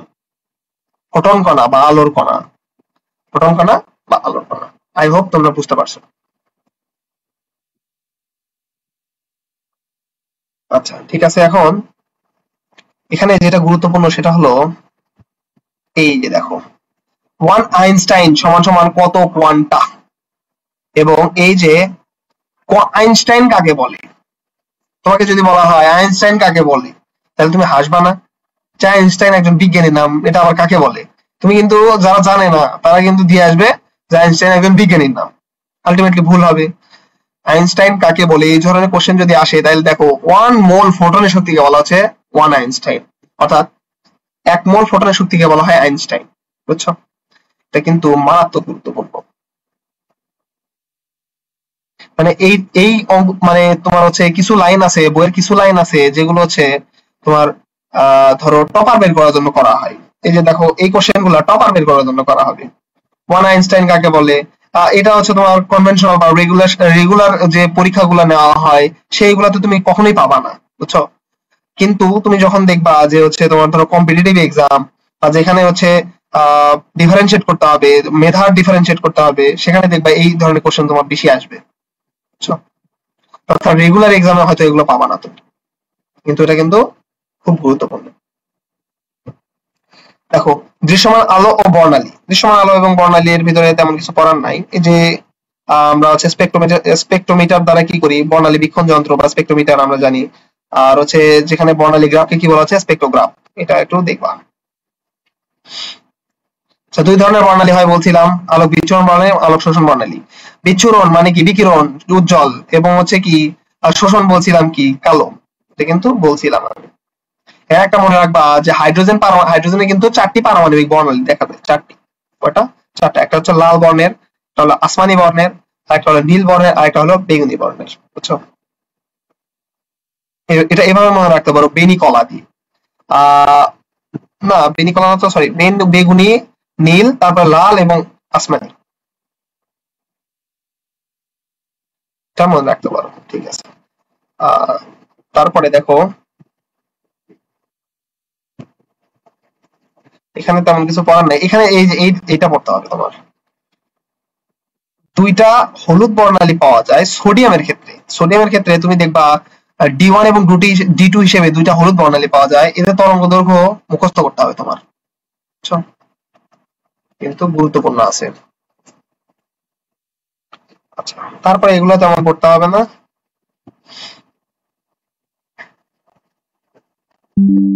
এই যে লাইমেন কোন অঞ্চল, এটা একটু দেখবা, অতিবেগুনী অঞ্চল, তাই না? তারপরে বামার হচ্ছে কি, দৃশ্যমান অঞ্চল। তারপরে প্যাস্টেন থেকে সবগুলো কিন্তু অবলোহিত। লাইমেন হচ্ছে অতিবেগুনী অঞ্চলের ভিতরে পড়ে, বামার হচ্ছে শুধুমাত্র দৃশ্যমান অঞ্চলের ভিতরে পড়ে। তারপরে যেগুলো আছে লাইমেন মানে প্যাস্টেন থেকে সবগুলা কিন্তু তোমার কি হিসেবে পড়ে বলতো, অবলোহিত অঞ্চলে। তাহলে লাইমেন হচ্ছে অতিবেগুনী, তারপর হচ্ছে বামার হচ্ছে কি, দৃশ্যমান, তারপর তার বাদে সবগুলো যেগুলো আছে সবগুলোই হচ্ছে অবলোহিত। এই যে এগুলো দেখো, মারাত্মক গুরুত্বপূর্ণ। লাইমেন বলছিলাম অতিবেগুনী, বামার বলছিলাম দৃশ্যমান, বাদ বাকি সবগুলো কি, অবলোহিত। এই দুইটা মনে রাখলেই হয়ে যাচ্ছে। তারপরে এগুলো তেমন গুরুত্বপূর্ণ না। ধরেন একটা কোশ্চেন আসছে, কোন রশ্মির তরঙ্গ দৈর্ঘ্য যদি এত হয়, তরঙ্গ সংখ্যা কত হবে? তাহলে তরঙ্গ সংখ্যাকে কি দ্বারা প্রকাশ করতাম, মিউ বার সমান সমান কি 1 বাই ল্যামডা।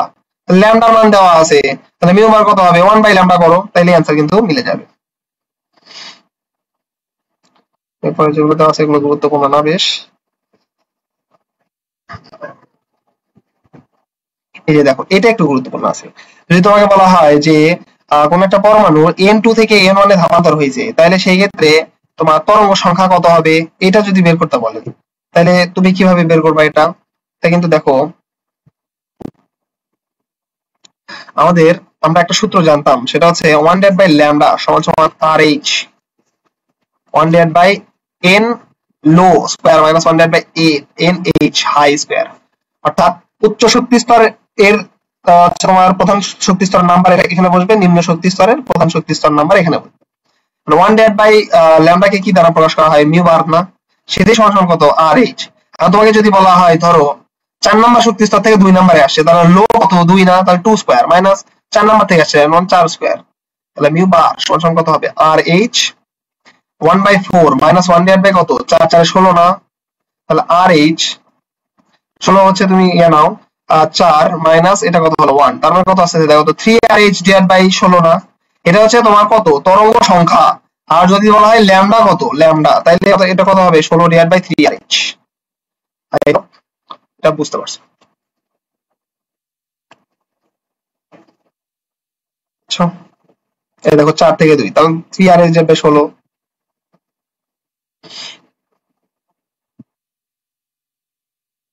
এখন দেখো হাইড্রোজেন পরমাণু বর্ণালী কোন সিরিজটি দৃশ্যমান আলোর পরিসরে হয়?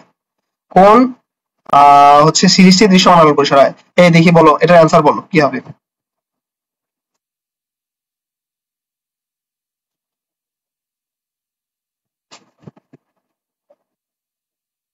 এটার অ্যান্সার বলো। রিবাত হাসান ভাই ছুটি দেন, এত তাড়াতাড়ি ছুটি না, বাকি আছে, আজকে শেষ করতে হবে।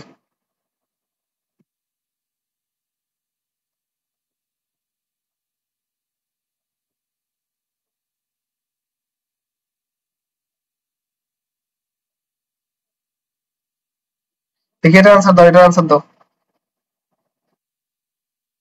গ, সুন্দর। পার্থিব যে অ্যান্সারটা দিছো ওটা ঠিক। তার মানে কি হাইড্রোজেন পরমাণুর বর্ণালী কোন সিরিজটি দৃশ্যমান আলোর পরিসরে হয়? পামার। লাইম্যান কি বলছিলাম, অতিবেগুনি। পামার হচ্ছে দৃশ্যমান।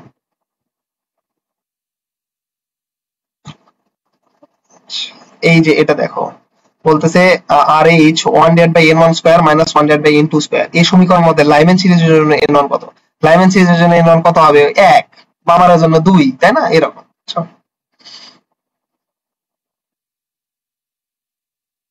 আচ্ছা দেখো, ইউভি রশ্মি জাল টাকা শনাক্তকরণে আমাদের ইউভি রশ্মির ব্যবহার, এটা খুবই গুরুত্বপূর্ণ। এখানে এমসিকিউ আসবে কোনটা, সেটা হচ্ছে এইটা দেখো। ইউভি রশ্মির তরঙ্গদৈর্ঘ্য কত? 10 থেকে 380 ন্যানোমিটার, বলছিলাম এটা গুরুত্বপূর্ণ আছে। এবং ইউভি রশ্মি ব্যবহার করে আমরা কি করতে পারি? জাল টাকা শনাক্তকরণ করতে পারি। এখানে একটা রাসায়নিক পদার্থ ব্যবহার করা হয় যার নাম হচ্ছে ফসফর। ফসফর, আচ্ছা, এটা হলো ফসফর। এবং এই ফসফরটা কি আসলে? ফসফর হচ্ছে বিভিন্ন ধাতব অক্সাইড ও ল্যান্থানাইট আয়নের মিশ্রণ, এটা মনে রাখবা। আচ্ছা আচ্ছা, নিরাপত্তা সূত্র এগুলো বেশ গুরুত্বপূর্ণ না? এইটা দেখো, এই শর্টটা গুরুত্বপূর্ণ।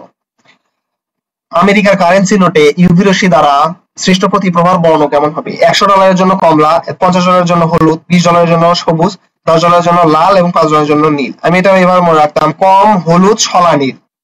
কম হলুদ, কম হলুদ ছলা, কম হলুদ ছলা নীল, এভাবে মনে রাখতে হবে। কম হলুদ ছলা নীল, এভাবে মনে রাখবা। বুঝছো? $100 জন্য হচ্ছে কমলা, তারপর $50 জন্য হলুদ, এইভাবে কম হলুদ ছলা নীলটা মনে রাখতে পারবা। দেন এখানে দেখো চিকিৎসা ক্ষেত্রে আয়ের রশ্মি ব্যবহার। নিয়ার আয়ের কোন ক্ষেত্রে ব্যবহার করা হয়? চিকিৎসা ক্ষেত্রে ব্যবহার করা হয়। মিডল আয়ার জৈব যৌগের কার্যকরীমূলক শনাক্তকরণে। ফার আয়ার হচ্ছে চিকিৎসা ক্ষেত্রে ব্যবহার করা হয়। এখানে সবচেয়ে গুরুত্বপূর্ণ হচ্ছে দেখো, এই যে মেডিকেল আয়ার থার্মোগ্রাফ, মিডল আয়ার এর মধ্যস্থ দেহ অবরোহিত রশ্মি বডি আয়ার নামে পরিচিত। বলবে নিচের কোনটি বডি আয়ার? নিয়ার আয়ার, মিডল আয়ার, ফার আয়ার, আরেকটা দিল ধরো লেজার, লেজার রশ্মি। কোনটা হবে সেই ক্ষেত্রে? বডি আয়ার কিন্তু মিডল আয়ার, কারণ মিডল আয়ার রেঞ্জ হচ্ছে 2500 থেকে 25,000। এখন দেখো 8,000 থেকে 12,000 হচ্ছে তোমার রেঞ্জ, হচ্ছে তোমার বডি আয়ার। তার মানে আমাদের মিডল আয়ার কিন্তু বডি আয়ার নামেও পরিচিত। এটা কিন্তু খুব গুরুত্বপূর্ণ। চিকিৎসা ক্ষেত্রে প্রয়োগ, এই যে দেখো, নিয়ার আয়ার কোন কোন ক্ষেত্রে ব্যবহার করা হয়? মস্তিষ্কের রক্তের হিমোগ্লোবিনের শোষিত অঞ্চল কতটুকু আছে, এটার জন্য। ডট ডিফিউজ অপটিক্যাল টমোগ্রাফি, এটার জন্য। এবং সদ্য প্রসূত শিশু মস্তিষ্কের সিটি স্ক্যানিং কাজে। ফার আয়ারের গঠন, ফার আয়ার দুইটা পদ্ধতি আছে, লো এমিশন এবং হাই এমিশন পদ্ধতি। লো এমিশন যেটা আছে, লো এমিশনে দেখো ফ্রোজেন শোল্ডার, ফ্রোজেন শোল্ডারের জনপ্রিয় চিকিৎসা হচ্ছে ফিজিওথেরাপি, এতে ফার আয়ার প্রয়োগ করে ম্যাসেজ করা হয়। আর হচ্ছে লেজার পদ্ধতি, light amplification stimulated emission of radiation, এর পূর্ণরূপ এটা অবশ্যই জানতে হবে। বিষয় দেখো, বেদনানাশক ওষুধ সংবেদী বা সেন্সরি নার্ভের প্রান্তকে অসাড় করে ফেলে, এটা বেশ গুরুত্বপূর্ণ। এমআরআই আসো, এমআরআই কোন ধরনের কোন তরঙ্গটা ব্যবহার করা হয়? খুব গুরুত্বপূর্ণ, রেডিও তরঙ্গ ব্যবহার করা হয় কিন্তু এমআরআই। এমআরআই পূর্ণরূপ কি? Magnetic resonance imaging. এখানে এনএমআর পরমাণু এই কাজটা করে থাকে, হচ্ছে তোমার এমআরআই সাহায্য করে। এনএমআর পরমাণু বলছিলাম, এনএমআর পরমাণুর এনএমআর এর পূর্ণরূপ কি? Nuclear magnetic resonance. এবং এই এনএমআর পরমাণু যেটা আছে, এই এনএমআর পরমাণুর ক্ষেত্রে এর তুমি কিভাবে চিনবা যে এটা এনএমআর পরমাণু কিনা? আমি বলছিলাম ভর সংখ্যা কি হবে? ভর সংখ্যা সবসময় বিজোড় সংখ্যা হবে এনএমআর পরমাণুতে। এখানে একটা মনে রাখতে পারো, এমআরআই মেশিনে রেডিও তরঙ্গ সমূহ যেটা আছে তার ফ্রিকোয়েন্সি হচ্ছে 1 × 10⁴ হার্টজ। এই যে দেখো নিচে সুস্থ মস্তিষ্ক ও টিউমার আক্রান্ত মস্তিষ্কের এমআরআই, মানে টিউমার আক্রান্ত যদি হয় মস্তিষ্ক, যদি ব্রেন টিউমার যদি হয়, সেখানে সবচেয়ে বেশি ব্যবহার করা হয় এমআরআই। দেখো কোমল টিস্যু যেমন হাঁটুর জয়েন্টে থাকা 4টি লিগামেন্টের কোনটি ছিঁড়ে গেলে এবং মস্তিষ্কের টিউমারে হচ্ছে এমআরআই কার্যকর। তাহলে হাঁটুর জয়েন্টে থাকা 4টি লিগামেন্টের, হাঁটুর জয়েন্টে তাহলে কয়টা লিগামেন্ট থাকে বলো তো দেখি? 4টি লিগামেন্ট। একটা খুব সুন্দর কোশ্চেন হইতে পারে না এখান থেকে? এমসিকিউ একটা ভালো কোশ্চেন হইতে পারে। মানব শরীর থেকে কোন রশ্মি বিকিরিত হয় বল দেখি এখন? বডি এয়ার বলছিলাম, বডি এয়ার কি নামে পরিচিত? মিডল এয়ার নামে পরিচিত না? তা এইটাই হবে কিন্তু অ্যান্সার। এমআরআই দেখো এনএমআর পরমাণু, দেখো সবগুলাই বিজোড়, ভর সংখ্যা কিন্তু দেখো সবগুলাই বিজোড়। এগুলো আর পড়তে হবে না, এখানে পড়তে হবে জাস্ট এইটা। দেখো এমআরআই উদ্ভাবনের জন্য পল সি ল্যাটারবার্গ এবং পিটার ম্যানসফিল্ড চিকিৎসা বিজ্ঞানে নোবেল পুরস্কার পাইছে। চিকিৎসা বিজ্ঞানে নোবেল পুরস্কার পাইছে পল সি ল্যাটারবার্গ এবং কি বললাম, পিটার ম্যানসফিল্ড। আচ্ছা, জাল টাকা সরকারের কোন তড়িৎ চুম্বকীয় রশ্মি ব্যবহার করা হয়? কিছুক্ষণ আগে দেখেছিলাম ইউভি। শিক্ষা পরীক্ষায় কোন ধাতব মৌল সোনালী? আচ্ছা এইটা দেখো, এই সবটা 100% মুখস্থ করতে হবে তোমার। এই সব মুখস্থ না করে এক্সাম দিতে যাওয়া বোকামি। দেখো পটাশিয়াম আয়নের জন্য খালি যোগে কেমন দেখবা, কোবাল্ট ব্লু আছে কেমন দেখবা, দুইটাই পড়তে হবে। পটাশিয়ামের জন্য হালকা বেগুনি, হচ্ছে কোবাল্ট ব্লু আছে এটা হবে গোলাপি লাল শিখা। তারপর হচ্ছে কপারের জন্য নীলাভ সবুজ এবং এটা কোনো বর্ণ থাকবে না। তারপরে হচ্ছে তোমার সোডিয়ামের জন্য অবশ্যই কেমন সোনালী হলুদ, এইটা মাস্ট গুরুত্বপূর্ণ এবং এখানে কোনো বর্ণ থাকবে না। ক্যালসিয়ামের জন্য এটা হচ্ছে ইটের মতো লাল শিখা এবং এখানে কোনো হালকা সবুজ শিখা, বুঝছো? এখানে দেখো একটা জাস্ট একটা ইন্টারেস্টিং জিনিস বলে রাখি, তোমাদের যে বলছিলাম যে কোশ্চেন ব্যাংক থেকে কোশ্চেন হুবহু কমন আসে না, কিন্তু টপিক থেকে মানে প্যাটার্নটা ঠিক থাকে। প্যাটার্ন ঠিক থাকা বলতে টপিক ঠিকই থাকে, জাস্ট কোশ্চেন গুলো চেঞ্জ হয়ে যায়। কিভাবে? এবার ম্যাথে একটা কোশ্চেন আসছে, বুঝছো, সেটা শিক্ষা পরীক্ষা টপিক থেকে আসছে কিন্তু এই ছক থেকে আসে নাই। কোথা থেকে আসছে জানো? এই যে দেখো নিচে এই লাইনগুলো কেউ পড়তে চাবে না, স্কিপ করতে চাবে, কিন্তু দেখো কোশ্চেনটা করছে কোথা থেকে জানো? এইটা থেকে। শিক্ষা পরীক্ষায় সোডিয়াম লবণ দ্বারা সৃষ্ট সোনালী হলুদ বর্ণ কোবাল্ট ব্লু গ্লাসে সম্পূর্ণ শোষণ হয়ে থাকে, তখন বেগুনি ও নীল বর্ণ দেখতে সুবিধা হয়, বিশেষত সোডিয়াম। এখানে পরীক্ষায় আসছে এরকম যে সোডিয়াম লবণ দ্বারা কোবাল্ট ব্লু গ্লাস সম্পূর্ণ শোষণ করে থাকে কোনটি? সোনালী হলুদ বর্ণ। দেখো সব থেকে কিন্তু কোশ্চেন করে নাই, করছে কোশ্চেন কোথা থেকে? এইটা থেকে, বুঝছো? তো তার মানে কথা হলো তোমার কোশ্চেন যে ডিরেক্টলি কমন পড়বে এটার কোনো নিশ্চয়তা নাই, বাট টপিক কমন পড়বে, তোমার আশেপাশে যেগুলো গুরুত্বপূর্ণ সেটাও পড়ে রাখতে হবে এই জন্য। আচ্ছা দেখো এখন আসছে যে দ্রাব্যতা এবং দ্রাব্যতা গুণফল, এটা লাস্ট টপিক আমাদের, ঠিক আছে? এখন এই যে দ্রাব্যতা বলতে আমরা কি বুঝি দেখি বলো তো? দ্রাব্যতা হচ্ছে এরকম যে আমাদের 100 গ্রাম দ্রাবকে যত গ্রাম দ্রব্য দ্রবীভূত থাকবে সেটাকে বলা হচ্ছে কি? দ্রাব্যতা, তাই না? এটাকে মোল হিসেবেও তুমি 1 লিটার হিসেবেও তুমি চিন্তা করতে পারো যে 1 লিটার হচ্ছে দ্রবণে কত মোল দ্রব্য দ্রবীভূত থাকবে, সেটাও কেউ কি বলা হয়? দ্রাব্যতা বলা যেতে পারে, তাই না? তাহলে এটার একটা একক হচ্ছে গ্রাম পার লিটার, দেখো গ্রাম পার লিটার, আর একটা হলো মোল পার লিটার। এখন দেখো দ্রাব্যতা নির্ভরশীলতা তিনটার উপরে, একটা হচ্ছে দ্রবের উপর, দ্রাবকের উপর এবং তাপমাত্রার উপরে। তিনটা বিষয়ের উপরে আমাদের কি দ্রাব্যতা নির্ভর করে, বুঝছো? দ্রবের প্রকৃতি, যদি তোমার দ্রব্য চেঞ্জ হয়ে যায় তাহলে কি হবে? দ্রাব্যতা চেঞ্জ হয়ে যাবে। যেমন ধরো পটাশিয়াম আয়োডাইডের ক্ষেত্রে আলাদা হবে, লেড নাইট্রেটের ক্ষেত্রে, এটা দেখো সোডিয়াম সালফেটের ক্ষেত্রে, পটাশিয়াম নাইট্রেটের ক্ষেত্রে আলাদা আলাদা হবে।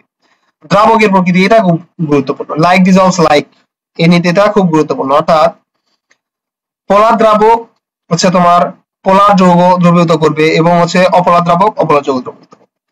এখন কথা হলো দেখো তো পোলার দ্রাবক কোনগুলো হয়? পোলার দ্রাবক বলতে আমরা পানিকে বুঝাই, তাহলে পোলার দ্রাবকে কি হবে? পোলার যৌগ দ্রবীভূত হবে। পোলার যৌগ বলতে কেমন বোঝানো হয়? সোডিয়াম ক্লোরাইড, এগুলো কি পোলার যৌগ না? তাহলে sodium chloride, sodium chloride, magnesium chloride এগুলো কিসে দ্রবীভূত হবে? পানিতে দ্রবীভূত হবে।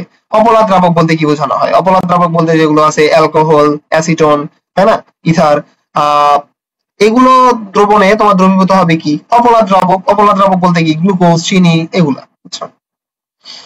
আয়নিক যৌগের উপর দ্রাব্যতার তাপমাত্রা প্রভাব, এটা তো অনেক গুরুত্বপূর্ণ, তাপমাত্রা প্রভাবটা।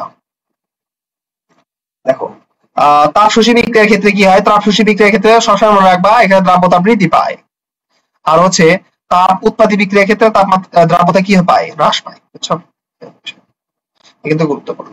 এখন যেটা তোমাদের আসবে সেটা হচ্ছে এটা দেখো, গ্লুবার লবণের সংকেত কি? সোডিয়াম সালফেট এবং 10 অণু পানিকে বলা হয় গ্লুবার লবণ।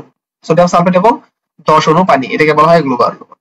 এই অধ্যায়ে আরেকটা একটু গুরুত্বপূর্ণ আছে, সেটা হচ্ছে বোরাক্স। বোরাক্সের সংকেত কি তোমরা জানো? বোরাক্সের সংকেত বোরাক্স, এটা আবার নাম সোডিয়াম পাইরোবোরেট বা বোরাক্স, Na2B4O7। Na2B4O7 এটা হচ্ছে বোরাক্সের সংকেত। অনেক কিছু সংকেত, নেসলা দ্রবণের সংকেত তোমার মুখস্থ রাখতে হবে। বোরাক্সের সংকেত অ্যাকুয়া রিজিয়া, এটার সংকেত তোমার মুখস্থ রাখতে হবে। অ্যাকুয়া রিজিয়া বলতে কি বোঝানো হয় দেখি বলো তো? 1 মোল নাইট্রিক অ্যাসিড, 1 মোল নাইট্রিক অ্যাসিড, 1 মোল নাইট্রিক অ্যাসিড এবং 3 মোল হাইড্রোক্লোরিক অ্যাসিডকে বলা হয় অ্যাকুয়া রিজিয়া। কি?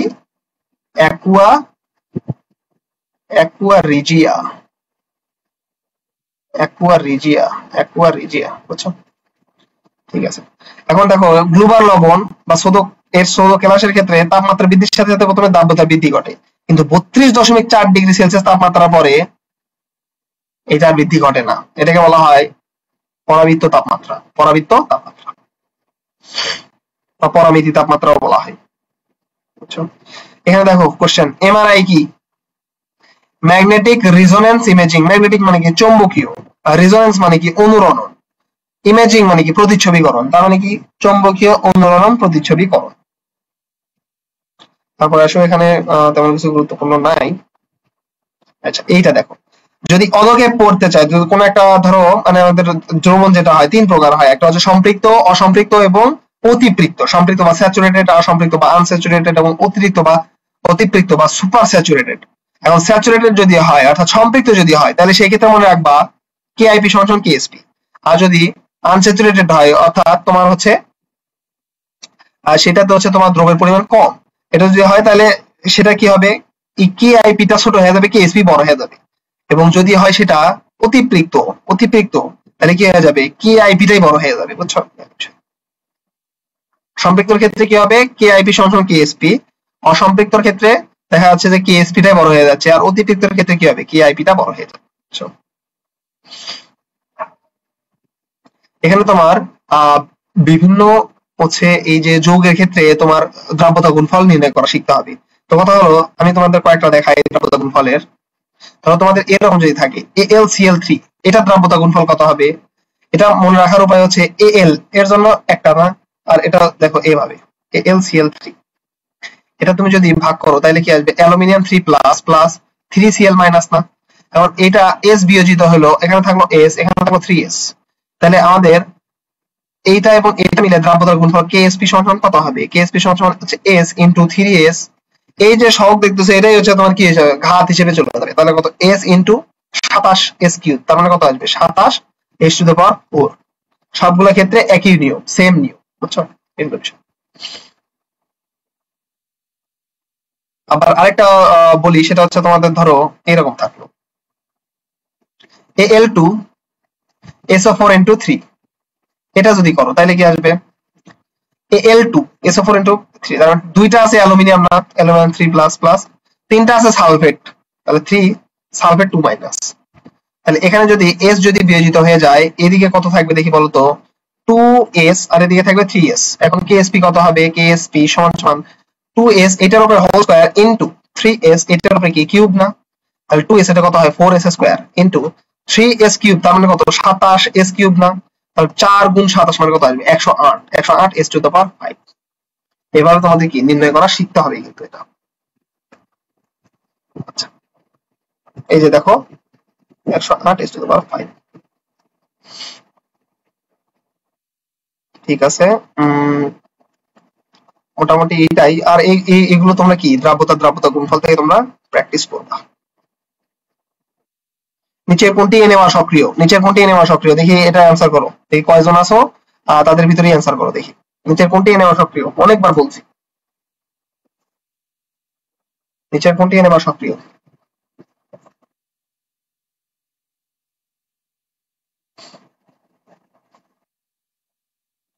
দেখি বলো নিচের কোনটি NMR সক্রিয়?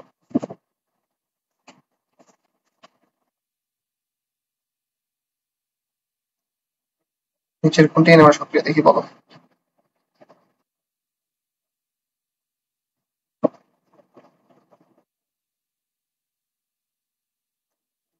সুন্দর, মনোয়ারুল ইসলাম এখনো ক্লাস করতেছে লাস্ট পর্যন্ত, ইনশাল্লাহ ভালো কিছু হবে। কারণ বলছিলাম কি যে ভর সংখ্যা কি দেখো তো বিজোড় না, তার মানে এটা অবশ্যই কি হবে এনএমআর সক্রিয়।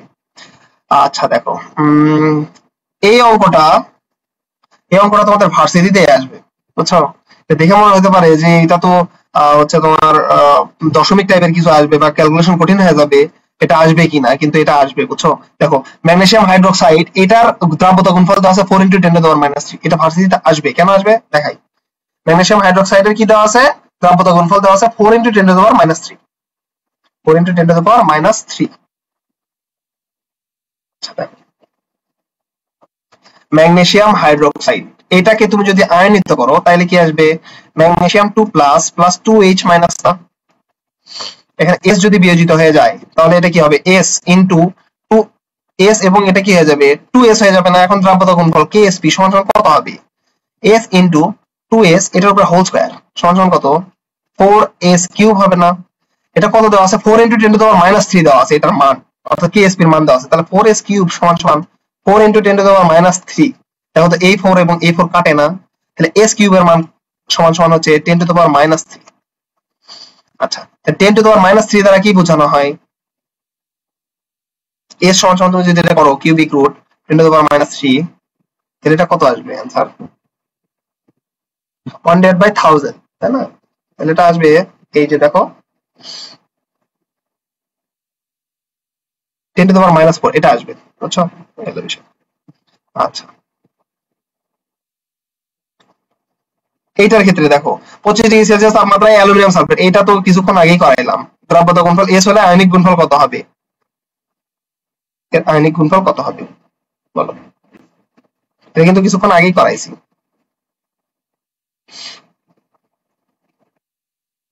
আচ্ছা এটা দ্রাব্যতা গুণফল কত হলে দ্রাব্যতা গুণফল কত হবে তো বুঝতেইছো তো, এখানে দুইটা আর এখানে একটা, তার মানে কত হবে 4S³ কোথায় যাচ্ছে। নিচের কোনটির অধঃক্ষেপণের সূত্র, অধঃক্ষেপণের সূত্র দেখো, অধঃক্ষেপণের ক্ষেত্রে আমরা কি বলছিলাম KIP বেশি হবে, এটা হবে ক, KIP বেশি হইতে হবে।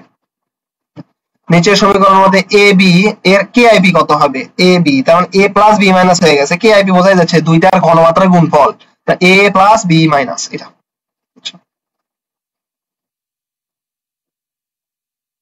তারপরে আর কিছু নাই তো, ঠিক আছে। এই টপিক দিয়ে আমাদের আজকের ক্লাস শেষ হলো। এরপরে আমাদের ক্লাসটা হবে হচ্ছে তোমার গুণগত রসায়নের যে এমসিকিউ আছে, সবচেয়ে গুরুত্বপূর্ণ যে এমসিকিউ এবং অধ্যায়ের পিছনে এমসিকিউ যেগুলো আছে, এটার উপরে নেক্সট ক্লাস হবে। ইনশাআল্লাহ ক্লাস করার চেষ্টা করবা, এইভাবে যদি পড়তে থাকো ইনশাআল্লাহ কাজ হয়ে যাবে, বুঝছো? ঠিক আছে, ততক্ষণ ভালো থাকো, সুস্থ থাকো এবং আলফা জোনের সাথেই থাকো। ঠিক আছে।